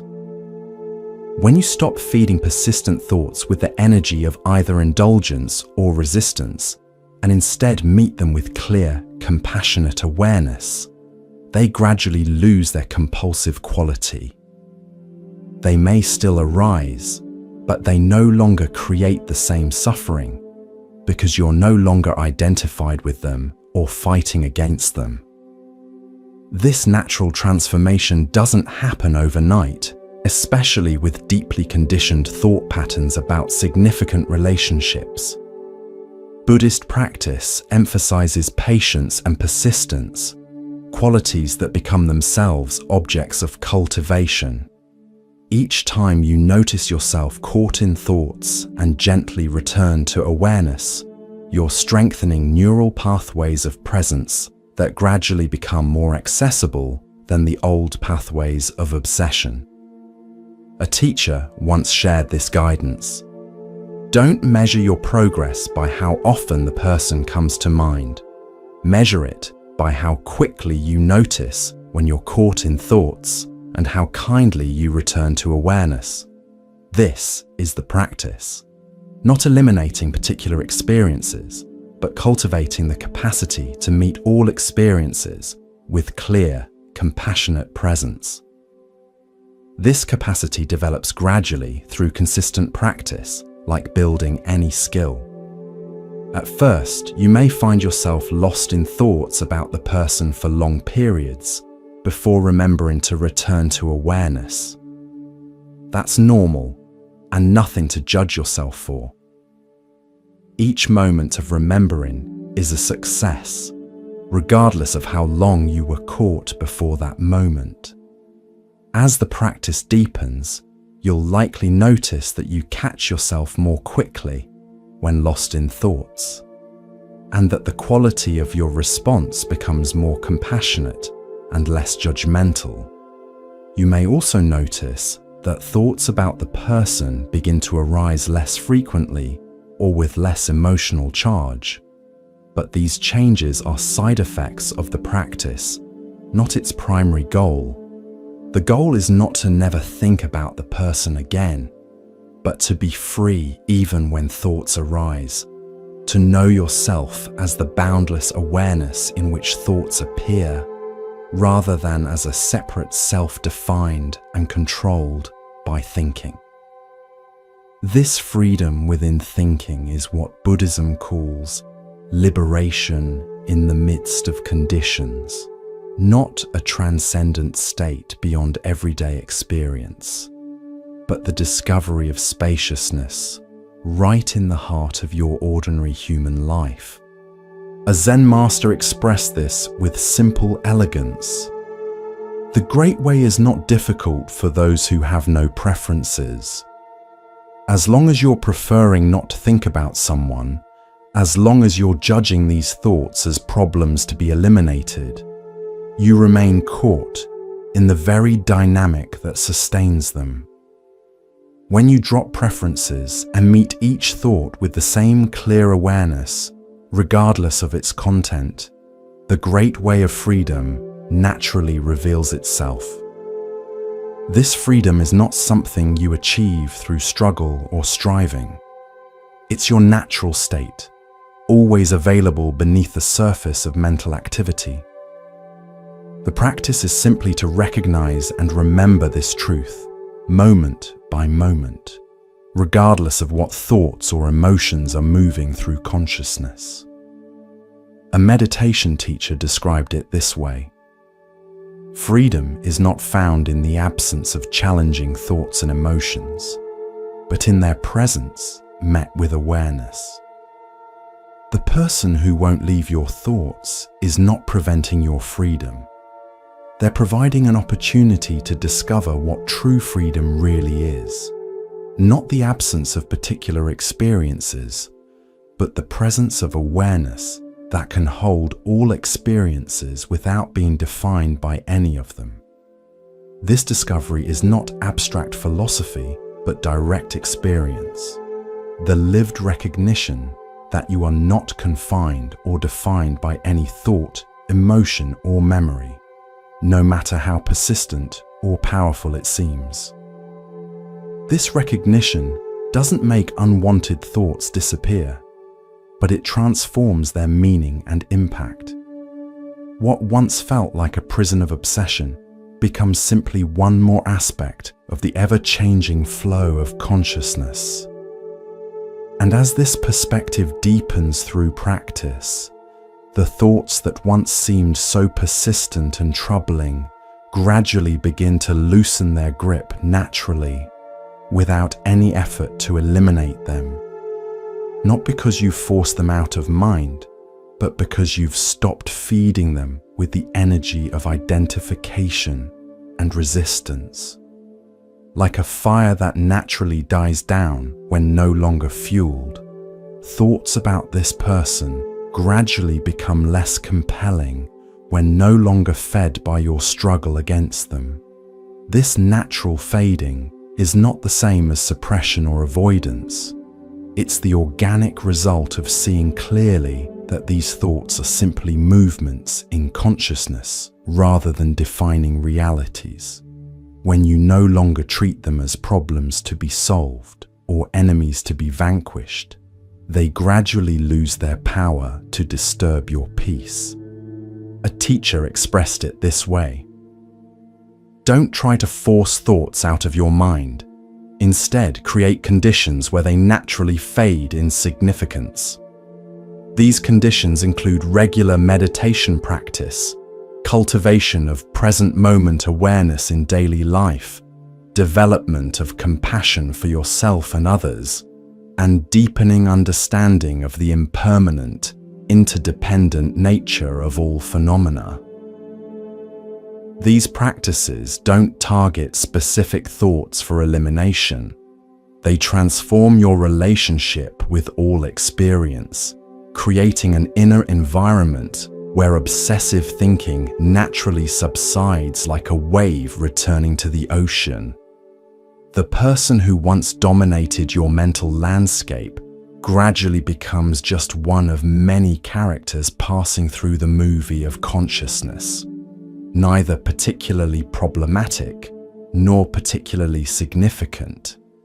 This doesn't mean you become indifferent to your human experience or to the relationship that these thoughts represent. It means you hold this experience within a larger context of understanding, one that includes both the personal dimension of feelings and memories and the transpersonal dimension of awareness itself. A meditation teacher expressed it beautifully. You can honor the significance of this person in your journey while simultaneously recognizing that your true nature is not dependent on any relationship or experience. This balanced perspective allows both genuine human feeling and spiritual freedom. This balance is the heart of Buddhist wisdom, not transcending human experience in favor of some disembodied spiritual state, but discovering freedom right in the midst of our ordinary lives with all their attachments, confusions, and complexities. The person who won't leave your thoughts is not an obstacle to this discovery, but an opportunity to realize what true freedom really is. This balance is the heart of Buddhist wisdom, not transcending human experience in favor of some disembodied spiritual state, but discovering freedom right in the midst of our ordinary lives, with all their attachments, confusions, and complexities. The person who won't leave your thoughts is not an obstacle to this discovery, but an opportunity to realize what true freedom really is. When we learn to meet our persistent thoughts with clarity and compassion rather than resistance, something remarkable happens. The very thoughts that once tormented us become our greatest teachers, revealing aspects of ourselves that have been waiting for acknowledgement and integration. This doesn't mean we cling to these thoughts or indulge in them. It means we recognize their deeper purpose in our journey toward wholeness. Buddhist wisdom teaches us that nothing arises in our experience by accident. Every persistent thought, every emotional pattern, every challenging relationship carries a message for our awakening if we're willing to listen with an open heart. The person who won't leave your mind is there because something within you needs to learn, heal, or awaken through the mirror they provide. This teaching becomes especially powerful when we consider the Buddhist understanding of karma, not as punishment or reward, but as the natural unfolding of causes and conditions across time. From this perspective, significant relationships that leave deep imprints on our minds aren't random accidents, but meaningful connections with particular lessons embedded within them. A meditation teacher explained it this way: when someone affects you so deeply that they continue to occupy your thoughts long after their physical presence has gone, there's often a karmic dimension to the relationship. Not in the sense of cosmic punishment, but in the sense that this connection is serving an important purpose in your spiritual evolution. The thoughts persist because the learning isn't complete. This learning isn't about figuring out intellectual answers about why things happened as they did. It's about allowing the relationship to catalyze inner growth that might not have happened any other way. Perhaps this person is teaching you about boundaries or vulnerability or forgiveness or self-worth. Perhaps they're revealing patterns of attachment that have shaped your life unconsciously until now. Whatever the lesson, it continues to present itself through persistent thoughts until it's fully integrated. Integration doesn't mean the thoughts disappear completely. It means they no longer create suffering because you've received their deeper message. They become like a story you've read thoroughly, rather than a mystery that keeps you awake at night. You can remember the story without being consumed by it. There's a beautiful teaching story about this. A woman had been haunted by thoughts of a former partner for years after their relationship ended. Despite meditation, therapy, and new relationships, his face would appear in her mind during quiet moments, bringing waves of regret and longing. Finally, during a meditation retreat, she had a profound insight. This person had awakened in her a capacity for deep love that she had never expressed fully, not just toward him, but toward herself and life itself. The relationship had ended, but the awakening it sparked was meant to continue. From that day, thoughts of him still arose, but they no longer brought pain. Instead, they reminded her to express the love that had been awakened within her. The thoughts became not a torment, but a gentle reminder of her capacity for openness. This transformation of meaning is available to all of us, regardless of the specific nature of the relationship or why the person occupies our thoughts. The key is shifting from, "Why won't these thoughts stop?" to, "What are these thoughts showing me that I need to see?" From this perspective, persistent thoughts become not problems to solve, but invitations to deeper self-knowledge. And here's something remarkable about this approach.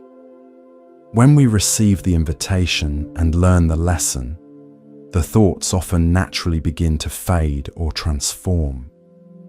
Not because we force them out, but because they've completed their purpose. Like a messenger who can depart once the message has been delivered, thoughts about someone naturally subside when they've completed their teaching function. This doesn't happen overnight, especially with deeply significant relationships. The learning and integration unfold according to their own timing, not according to our preferences or schedules. Buddhist practice emphasizes patience with this process, not a passive waiting, but an active presence with what is unfolding within us moment by moment. A meditation teacher expressed it beautifully. Don't rush the river. The healing and integration that wants to happen through these persistent thoughts has its own organic timing. Your role is not to force the process, but to create conditions where it can unfold naturally. Conditions of awareness, compassion, and honest self-reflection. These conditions include regular meditation practice, which creates space around thoughts rather than getting caught in their storylines. They include mindful awareness in daily life, which helps you notice when you're identified with thoughts rather than observing them with clarity. They include compassion for yourself and the other person, which softens the grip of judgment and blame. And they include wise reflection on the impermanent, interconnected nature of all experiences, which helps you hold even difficult thoughts more lightly. As you create these conditions consistently, something begins to shift in your relationship with persistent thoughts. What once felt like an invasion becomes an invitation. What once seemed like an obstacle becomes an opportunity. The very thoughts that tormented you become doorways to freedom when met with awareness rather than resistance. This freedom isn't dependent on the absence of particular thoughts. It's the recognition that you are not defined or limited by any thought, emotion, or memory, no matter how persistent or powerful it seems. Your true nature is the boundless awareness in which all experiences arise and pass, not the temporary contents of consciousness. There's another profound dimension to why someone won't leave your thoughts, one that reaches beyond personal psychology into what Buddhism calls the interconnected nature of all beings. From this perspective, our mental connections with others aren't just psychological phenomena, but expressions of a deeper reality where consciousness itself is fundamentally interconnected. The boundaries we perceive between my mind and your mind are more permeable than our conventional understanding suggests.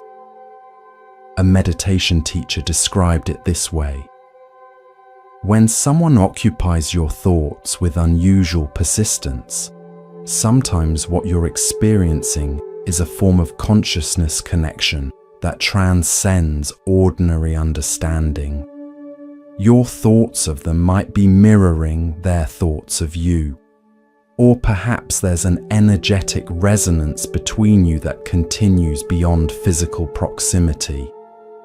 These connections aren't mystical or supernatural. They're expressions of the fundamental interconnectedness that quantum physics and contemplative traditions both recognize at the heart of reality.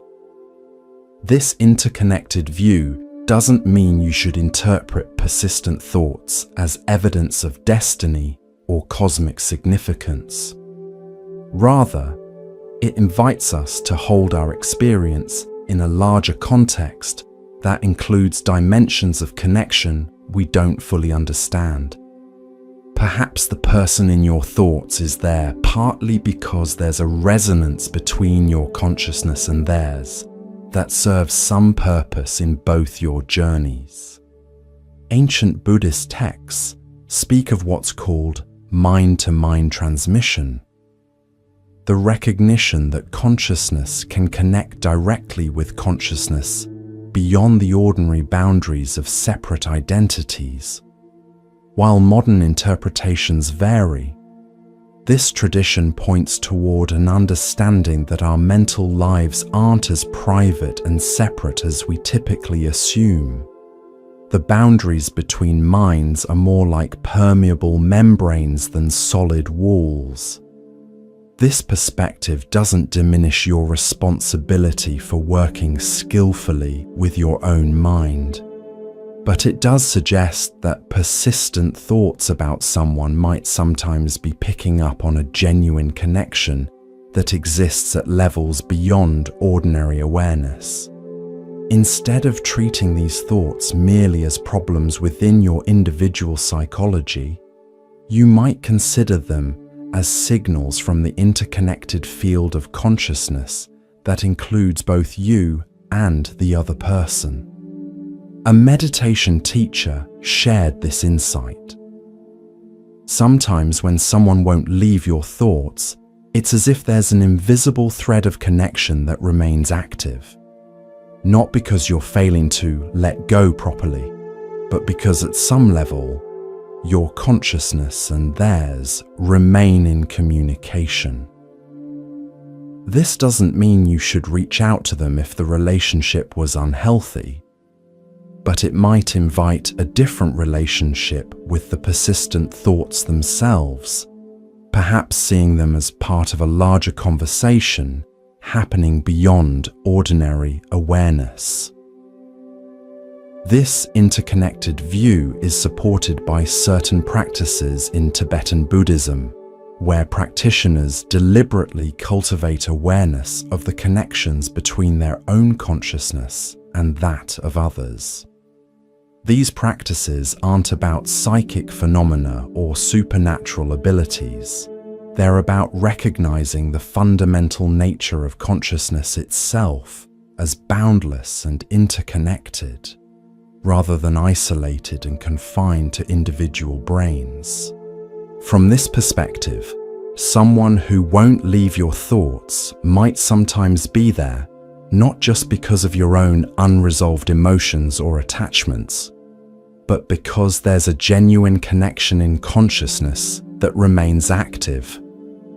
This doesn't mean you should interpret persistent thoughts as messages or signs that can lead to unhelpful fantasy or projection, but it might invite a more spacious perspective that includes dimensions of connection beyond personal psychology. A meditation teacher expressed it this way: when thoughts of someone persist despite your best efforts to move on, sometimes it helps to acknowledge the possibility that what you're experiencing isn't just your own mind spinning in isolation, but part of a larger field of connection that includes both you and them. This acknowledgement can itself bring a kind of peace, not because it answers all questions, but because it holds the experience in a more spacious context that allows for mystery. This mystery is part of the human experience. Our minds and hearts connect in ways that aren't fully explained by our conventional understanding.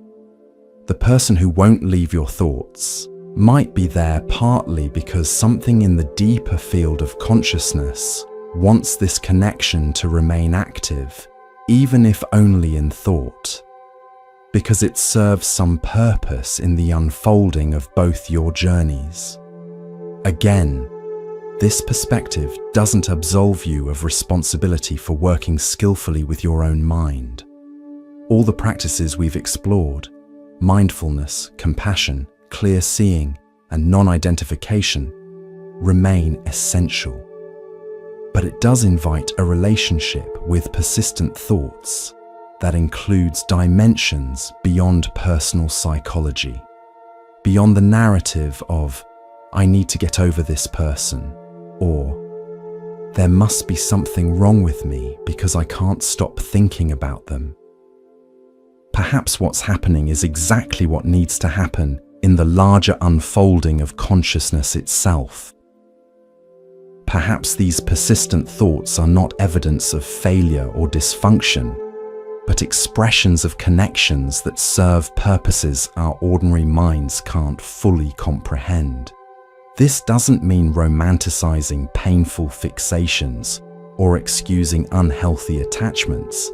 It means holding our experience in a context spacious enough to include dimensions beyond our conventional understanding. A meditation teacher described it beautifully. When we sit in deep meditation and really examine the nature of our thoughts, we begin to recognize that they don't belong to us in the way we typically imagine. Thoughts arise in consciousness the way waves arise in the ocean. They're movements of a larger field, not possessions of a separate self.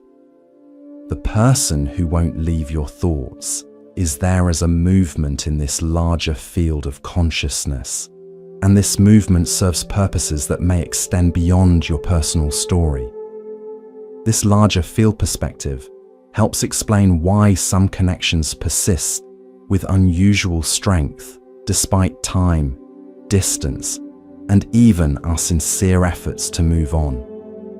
It's not just personal psychology at work, but patterns in the interconnected field of consciousness itself. Patterns that might include both you and the other person in ways neither of you consciously recognize. In some Buddhist traditions, particularly Vajrayana Buddhism, practitioners work directly with these interconnections through visualization practices, where they imagine sending healing energy to others or receiving blessings from enlightened beings. These aren't treated as mere imagination, but as ways of working directly with the interconnected nature of consciousness. The boundaries between my mind and other minds are recognized as more fluid and permeable than our ordinary perception suggests. This doesn't mean you should imagine sending energy to the person who won't leave your thoughts or visualize receiving something from them. Such practices could easily reinforce unhealthy fixation rather than genuine connection.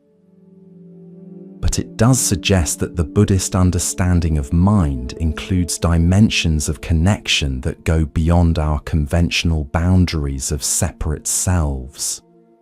A teacher explained it this way: in the ultimate view, there's no solid boundary where my mind ends and your mind begins. Consciousness itself is fundamentally interconnected. The conventional boundaries we perceive between separate minds are useful for ordinary functioning, but they don't represent the deepest truth about the nature of awareness. Someone who won't leave your thoughts might be revealing something about this deeper interconnectedness. This interconnected view doesn't replace the psychological understanding we've been exploring throughout this teaching.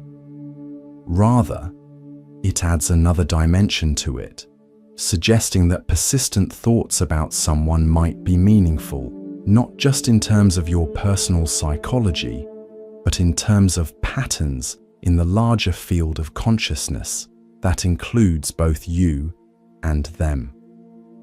From this perspective, sending goodwill or metta, loving kindness, to the person who won't leave your thoughts isn't just a technique for changing your own emotional state.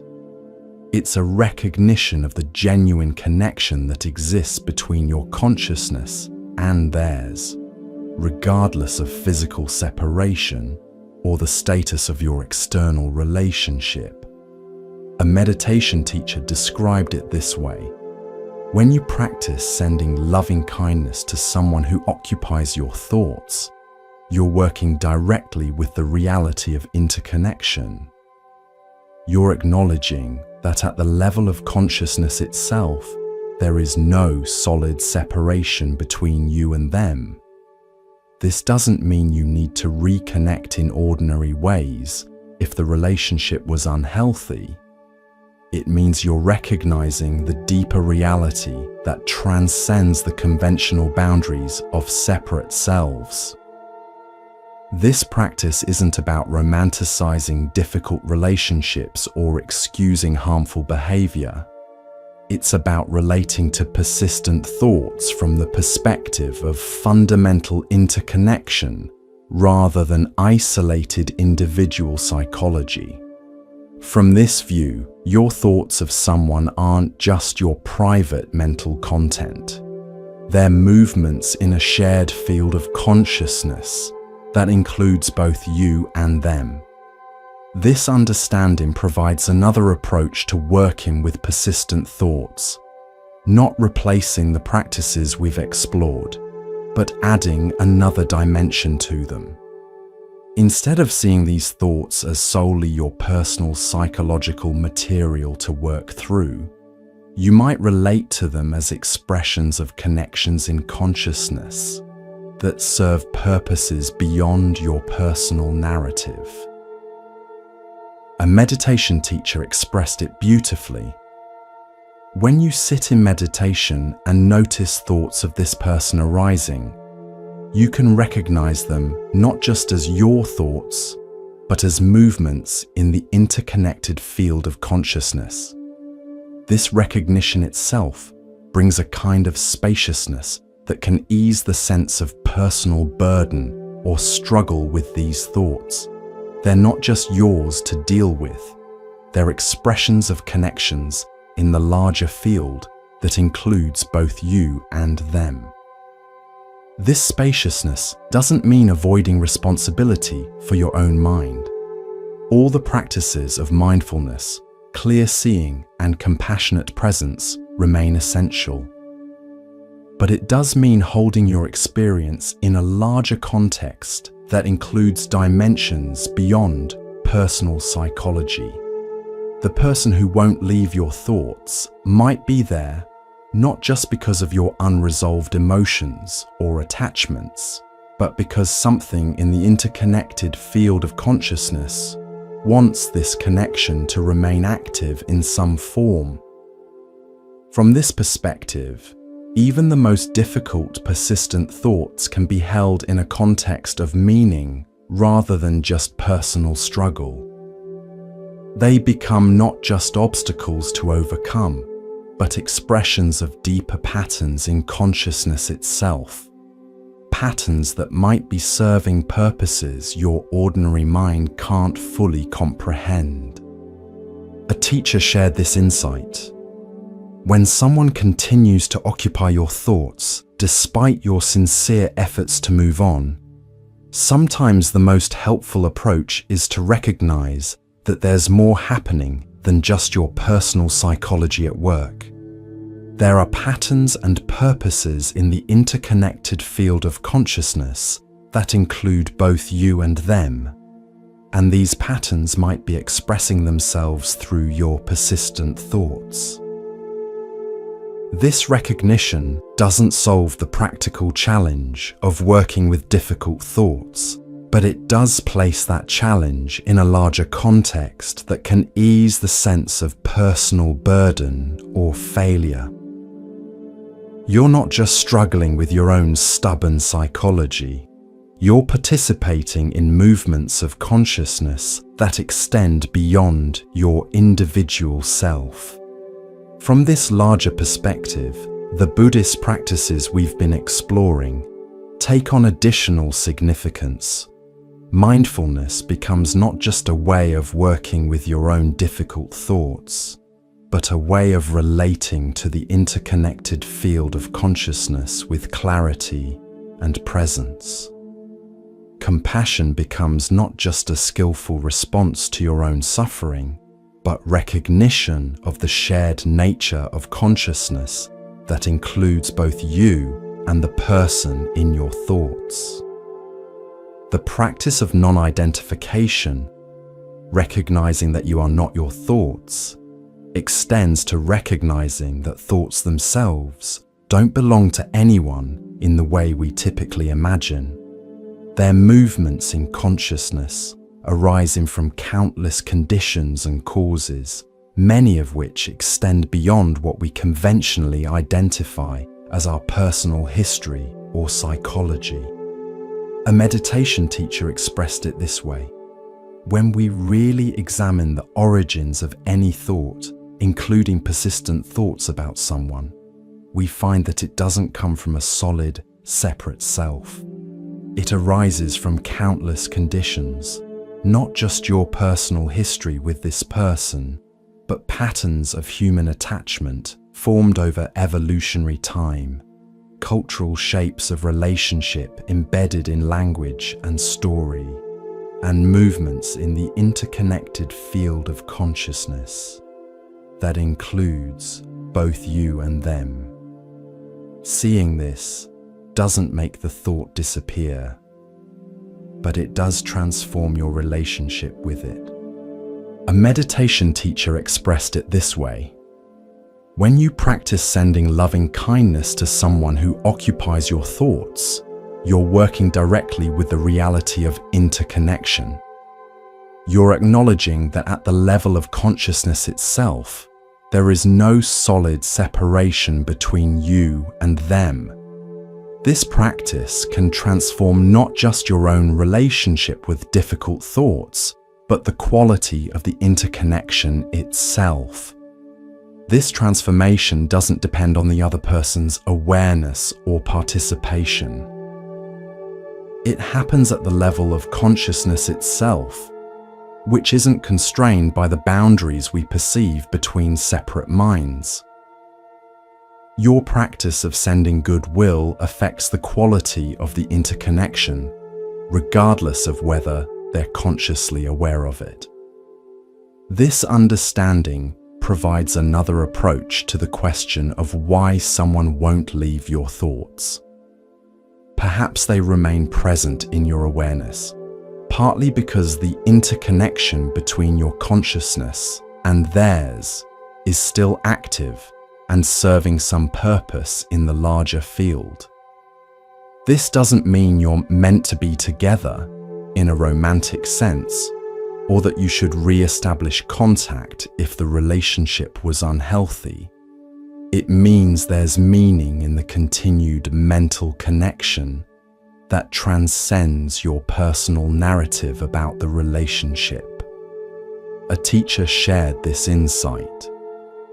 Sometimes the person who won't leave your thoughts is there because there's still something unfolding between your consciousness and theirs at levels beyond ordinary awareness.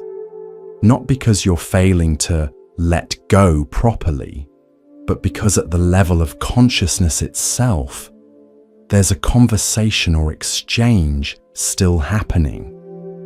This understanding doesn't solve the practical challenge of working with difficult thoughts, but it does place that challenge in a context of meaning rather than just personal struggle. This context of meaning includes recognizing that persistent thoughts might sometimes be expressions of healing or integration happening in the interconnected field of consciousness that includes both you and the other person.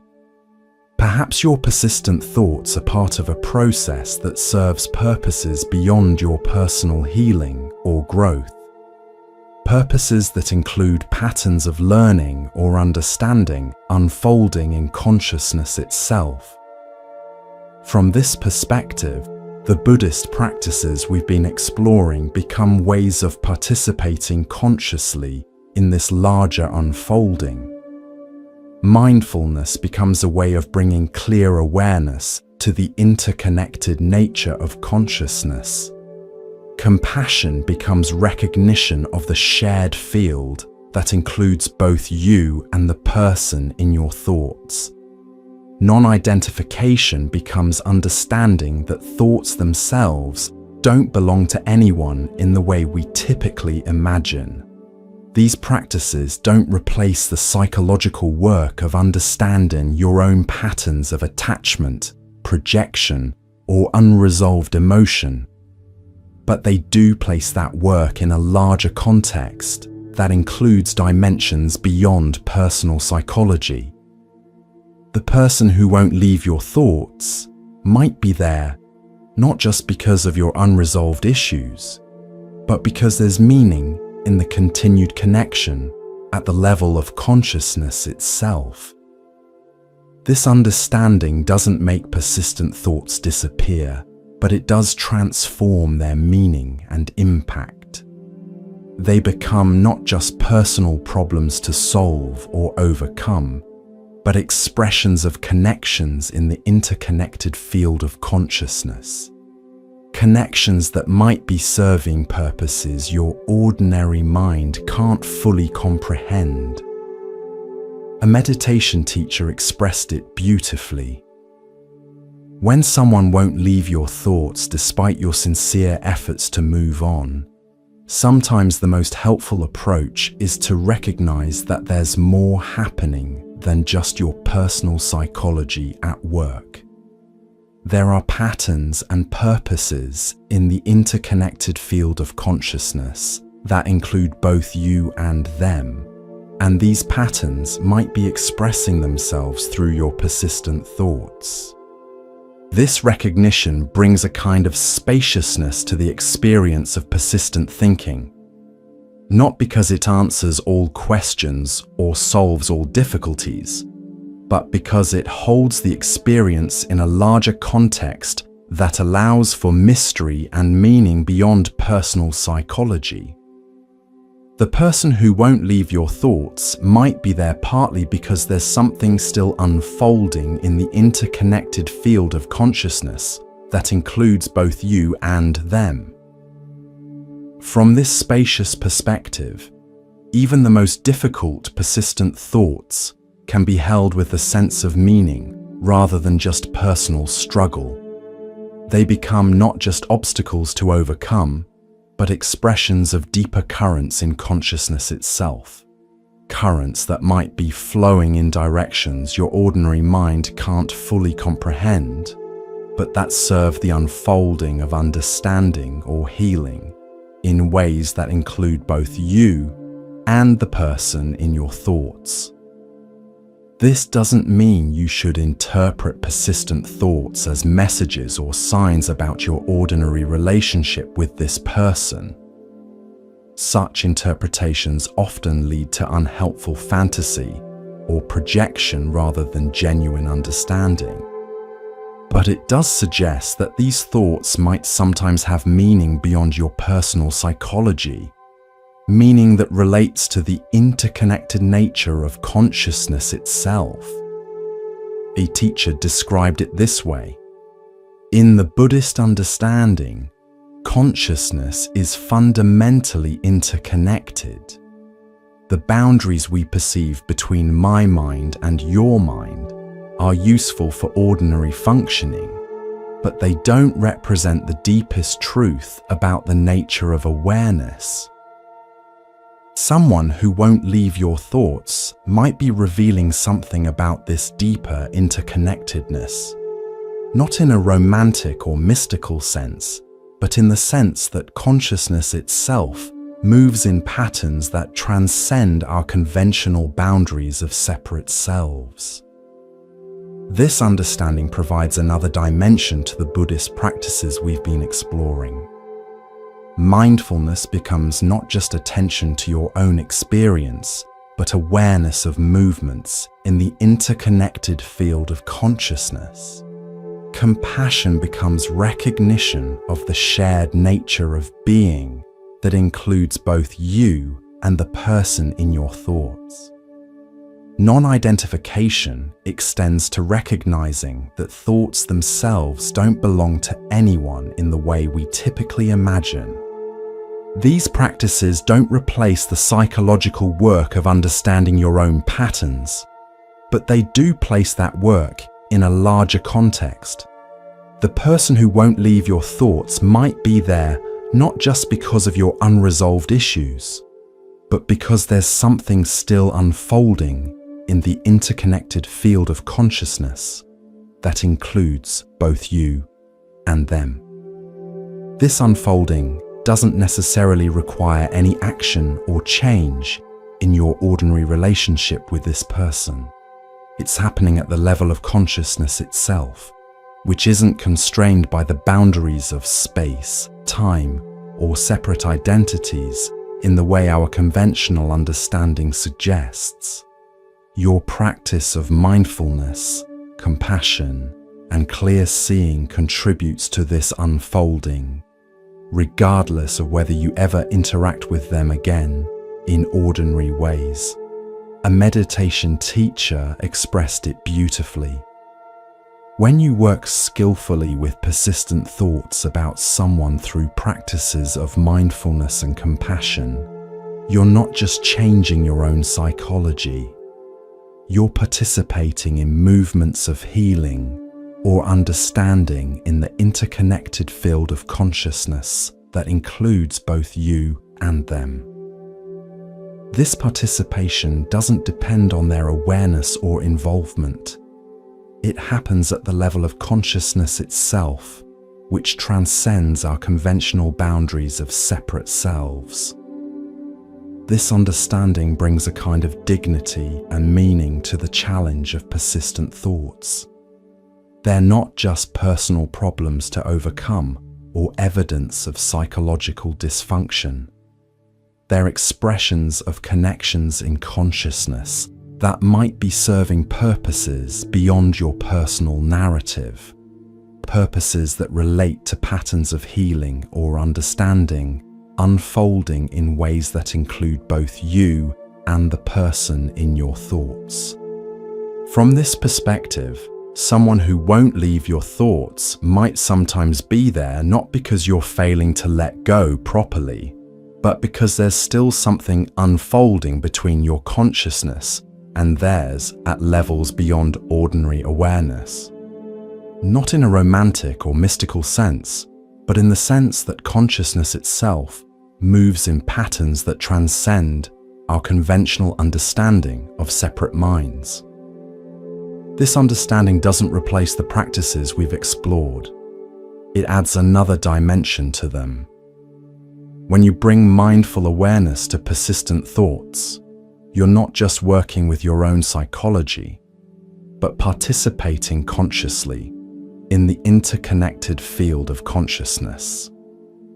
When you send compassion to the person who won't leave your thoughts, you're not just changing your own emotional state, but contributing to the quality of the interconnection itself. These practices become ways of relating wisely to the reality of interconnection, not just techniques for managing your own difficult thoughts. They acknowledge that at the level of consciousness itself, there is no solid separation between you and the person in your thoughts. This doesn't mean you need to reconnect in ordinary ways if the relationship was unhealthy. It means you're recognizing a deeper truth about the nature of mind itself. A teacher described it this way: in the ultimate view, consciousness itself is not divided into separate minds and yours. It's a continuous, interconnected field in which patterns of connection and communication occur in ways that transcend our conventional understanding. The person who won't leave your thoughts might be there, partly because there are patterns in this field that include both you and them. Patterns that might be serving purposes your ordinary mind can't fully comprehend. This perspective doesn't diminish your responsibility for working skillfully with your own mind. All the practices of mindfulness, clear seeing, and compassionate presence remain essential, but it does place that work in a larger context that includes dimensions beyond personal psychology. The person who won't leave your thoughts might be there not just because of your unresolved emotions or attachments, but because something in the interconnected field of consciousness wants this connection to remain active in some form. From this spacious perspective, even the most difficult persistent thoughts can be held with a sense of meaning, rather than just personal struggle. They become not just obstacles to overcome, but expressions of deeper currents in consciousness itself, currents that might be flowing in directions that serve the unfolding of understanding or healing in ways that include both you and the person in your thoughts. A Zen master expressed this with elegant simplicity. The mind is like the sky, and thoughts are like clouds. No matter how dark or stormy the clouds, they don't stain the sky. When they pass, and they always pass, the sky remains as vast and clear as ever. In the same way, thoughts about someone may move through your awareness, sometimes heavy and dark, other times light and wispy, but they don't define or diminish the awareness itself. Recognizing yourself as this sky-like awareness, rather than as the passing weather of thoughts, is the heart of Buddhist practice. It's not a conceptual understanding, but a direct experience that becomes increasingly accessible through consistent practice. Each time you notice yourself caught in thoughts and return to awareness, you're remembering your true nature beyond all mental constructions. This remembering doesn't happen once and for all. It's a continuous process of forgetting and remembering, getting lost in thoughts and waking up from their spell, identifying with mental stories and recognizing the awareness that holds all stories. This is the practice, not achieving some perfect state of thought-free consciousness, but cultivating the capacity to return to awareness again and again, regardless of what thoughts are present. A meditation teacher described it this way: the path is not about reaching a destination where certain thoughts never arise. It's about developing the capacity to meet whatever arises with clear, compassionate awareness. This capacity is always available, even in the midst of the most persistent thinking. It's not something you have to create or achieve. It's your natural state beneath the surface of mental activity. This natural state is what Buddhism points to as our birthright, not something to be achieved through struggle or striving, but something to be recognized and remembered in the midst of our ordinary human lives, with all their attachments, confusions, and complexities. The person who won't leave your thoughts is not preventing you from claiming this birthright. They're providing an opportunity to discover it more fully. There's a powerful practice in Tibetan Buddhism called Tonglen that works directly with this understanding. Instead of trying to get rid of the pain of obsessive thinking, you intentionally breathe it in. Not just your own pain, but the pain of everyone who has ever suffered from similar thoughts. And as you breathe out, you imagine sending relief and space to all beings caught in obsessive thinking. This practice transforms isolation into connection. The pain of persistent thoughts about someone is not just your private burden. It's part of the universal human experience of attachment and loss. By connecting your personal suffering to this wider dimension, the thoughts lose some of their personal sting and become a gateway to compassion. This compassion extends not only to others, but to yourself as well.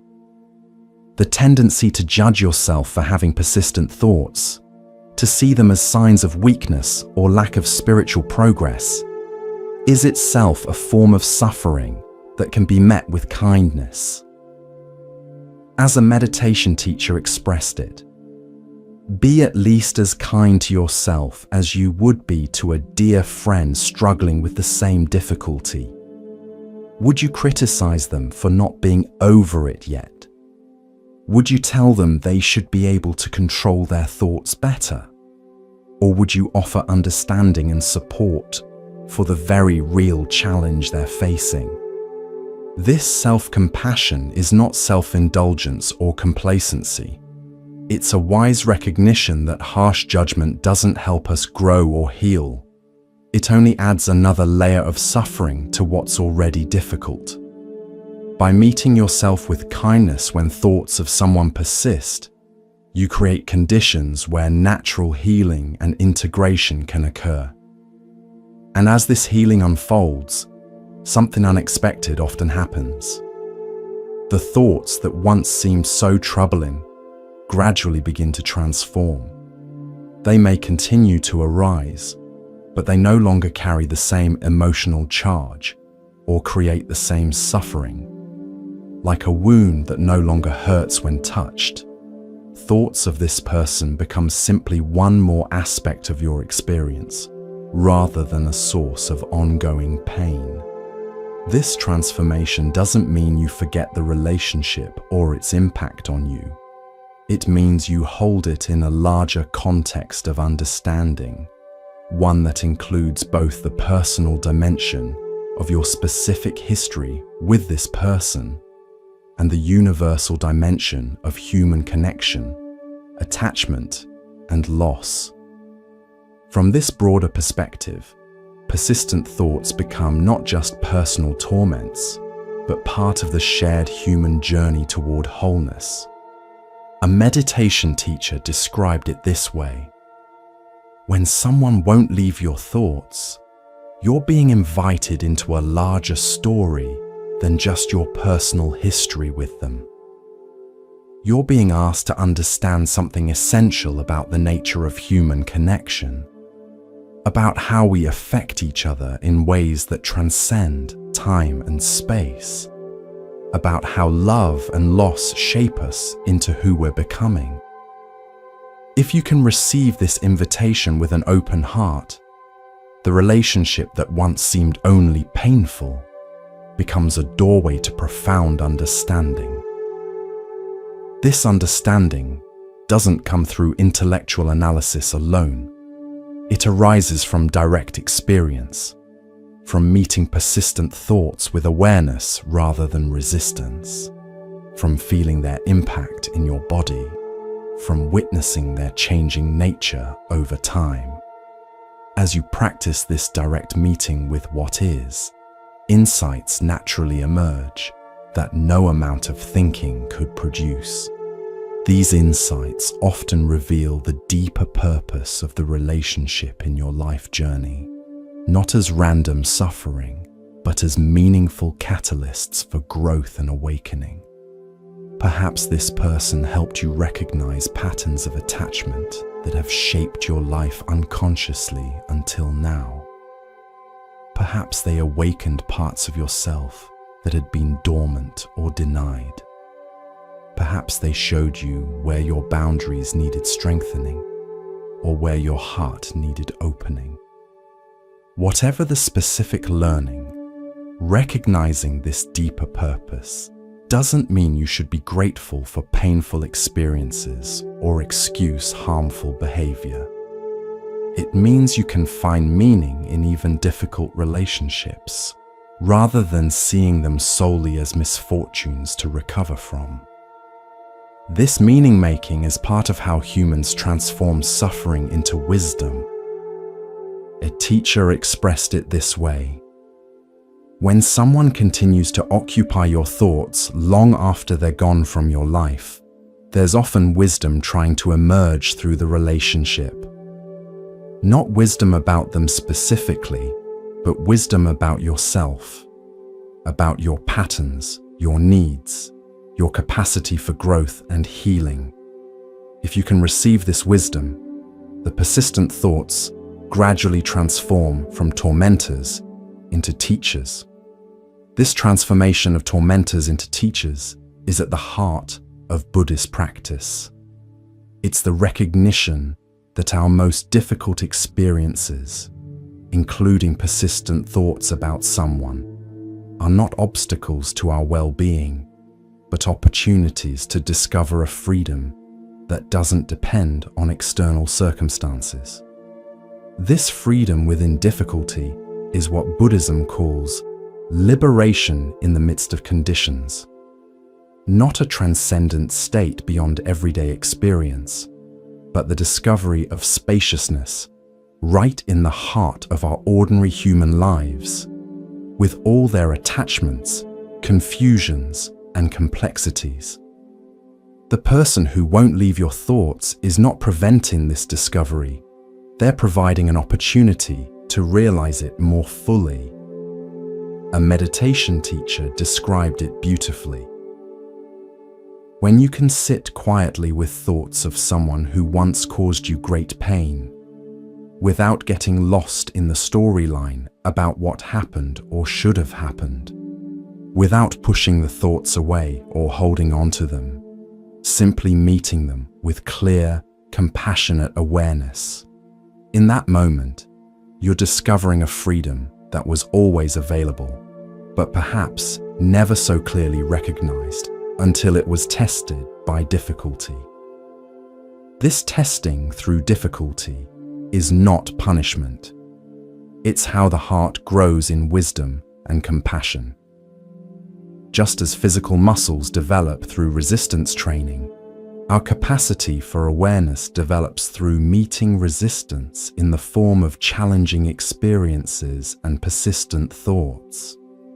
The person who won't leave your mind is providing a form of spiritual resistance training, strengthening your capacity to remain present and compassionate even when it's difficult. And as this capacity strengthens through practice, something begins to shift in your relationship with persistent thoughts. What once felt overwhelming becomes manageable. What once seemed like a prison of obsession becomes simply one aspect of the ever-changing flow of consciousness. The person who once dominated your mental landscape becomes just one of many experiences moving through the vast field of awareness. This shift doesn't happen through force of will or clever psychological strategies. It happens through consistent practice of the fundamental Buddhist teachings we've explored: impermanence, emptiness, compassion, mindfulness, and the middle way between indulgence and suppression. Each time you apply these teachings to persistent thoughts about someone, you're not just working with those specific thoughts, you're transforming your relationship with all experience. And this transformation is the heart of the path, not the elimination of particular thoughts or emotions, but the capacity to meet all experiences with clear, compassionate awareness. This capacity is your birthright, always available beneath the surface of mental activity. The practice is simply to recognize and remember this truth, moment by moment, regardless of what thoughts are moving through consciousness. A meditation teacher expressed it this way: the goal is not to never think about this person again. The goal is to be free even when thoughts arise, to know yourself as the boundless awareness in which thoughts appear, rather than as a separate self defined and controlled by thinking. This freedom within thinking is what Buddhism points to as our natural state, available in every moment if we know how to recognize it. Recognizing this natural state becomes increasingly accessible through practice, like developing any skill. At first, you may find yourself lost in thoughts about the person for long periods, before remembering to return to awareness. That's normal and nothing to judge yourself for. Each moment of remembering is a success, regardless of how long you were caught before that moment. As the practice deepens, you'll likely notice that you catch yourself more quickly when lost in thoughts, and that the quality of your response becomes more compassionate and less judgmental. You may also notice that thoughts about the person begin to arise less frequently or with less emotional charge. But these changes are side effects of the practice, not its primary goal. The primary goal is the recognition of your true nature as awareness itself, the vast open space in which all experiences arise and pass like clouds in the sky. This recognition doesn't make unwanted thoughts disappear, but it transforms their meaning and impact. What once felt like defining realities becomes simply appearances in consciousness. no more solid or significant than any other passing phenomenon. And as this perspective deepens through practice, the thoughts that once seemed so persistent and troubling often begin to loosen their grip naturally, without any effort to eliminate them. Not because you've forced them out of mind, but because you've stopped feeding them with the energy of identification and resistance.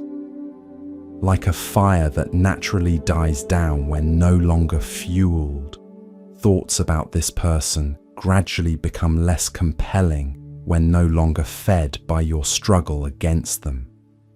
This natural fading is not the same as suppression or avoidance. It's the organic result of seeing clearly that these thoughts are simply movements in consciousness rather than defining realities. When you no longer treat them as problems to be solved or enemies to be vanquished, they gradually lose their power to disturb your peace. A Zen master captured this with elegant simplicity. What you fight, you strengthen. What you resist, persists. What you meet with awareness, transforms.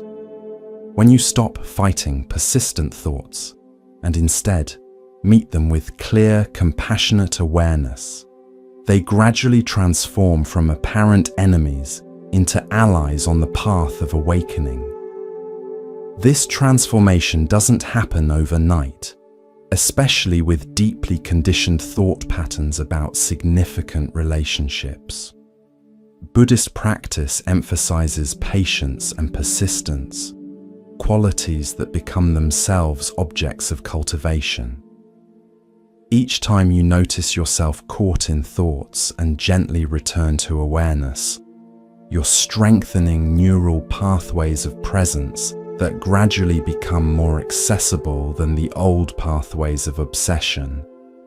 Think of it like creating a new trail through a dense forest. At first, the old path of obsessive thinking is wide and well-worn, easy to fall into without realizing it. The new path of aware presence is barely visible, requiring conscious effort to follow. But with consistent practice, each time you choose the new path, it becomes a little clearer, a little more established. Eventually, it may become the default route, the way your mind naturally moves when thoughts of this person arise.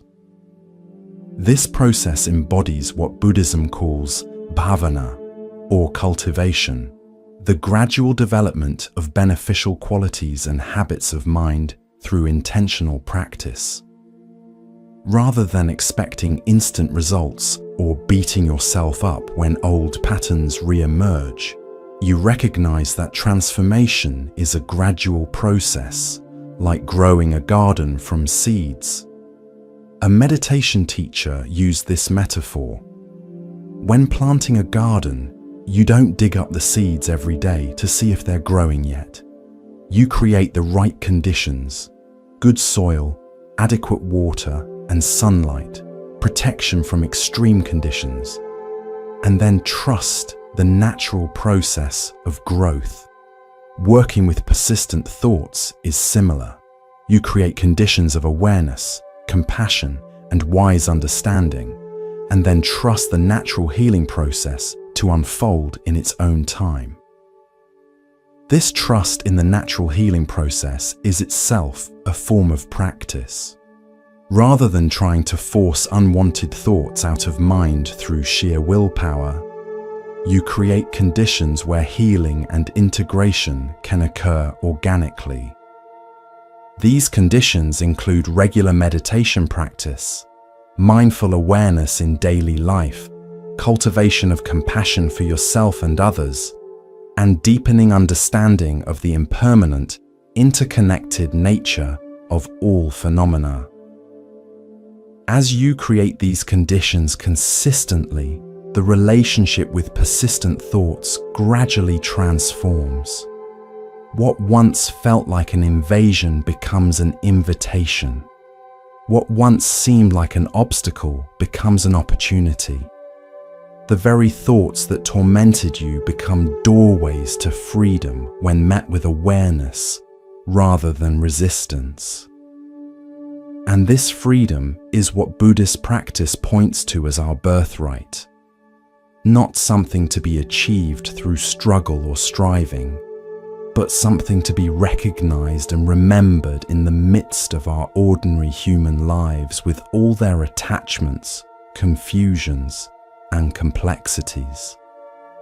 The person who won't leave your thoughts is not preventing you from claiming this birthright. They're providing an opportunity to discover it more fully. So now it's your turn. Which teaching from these ancient Buddhist wisdom traditions speaks most directly to your heart? Which insight feels like the one you needed most right now in your own journey with persistent thoughts? Leave a comment below and share your voice, because wisdom grows deeper when it's held together, and your story could be exactly what someone else needs to hear today. And if you want to keep walking this path of inner freedom together, make sure you subscribe to Moon Mind Temple and turn on notifications, because this journey of awakening is just beginning. The next teaching might be the one that shifts everything for you, that helps you see your persistent thoughts in a completely new light. Remember, the person who won't leave your head isn't there by accident. They're carrying a message meant specifically for you, a teaching that can transform your suffering into wisdom if you know how to listen. And that wisdom doesn't just free you from obsessive thinking.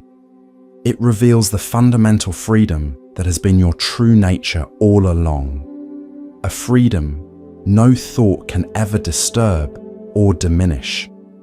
Thank you for joining Moon Mind Temple on this journey into the ancient wisdom that makes persistent thoughts not problems to eliminate, but doorways to a deeper understanding of yourself and reality.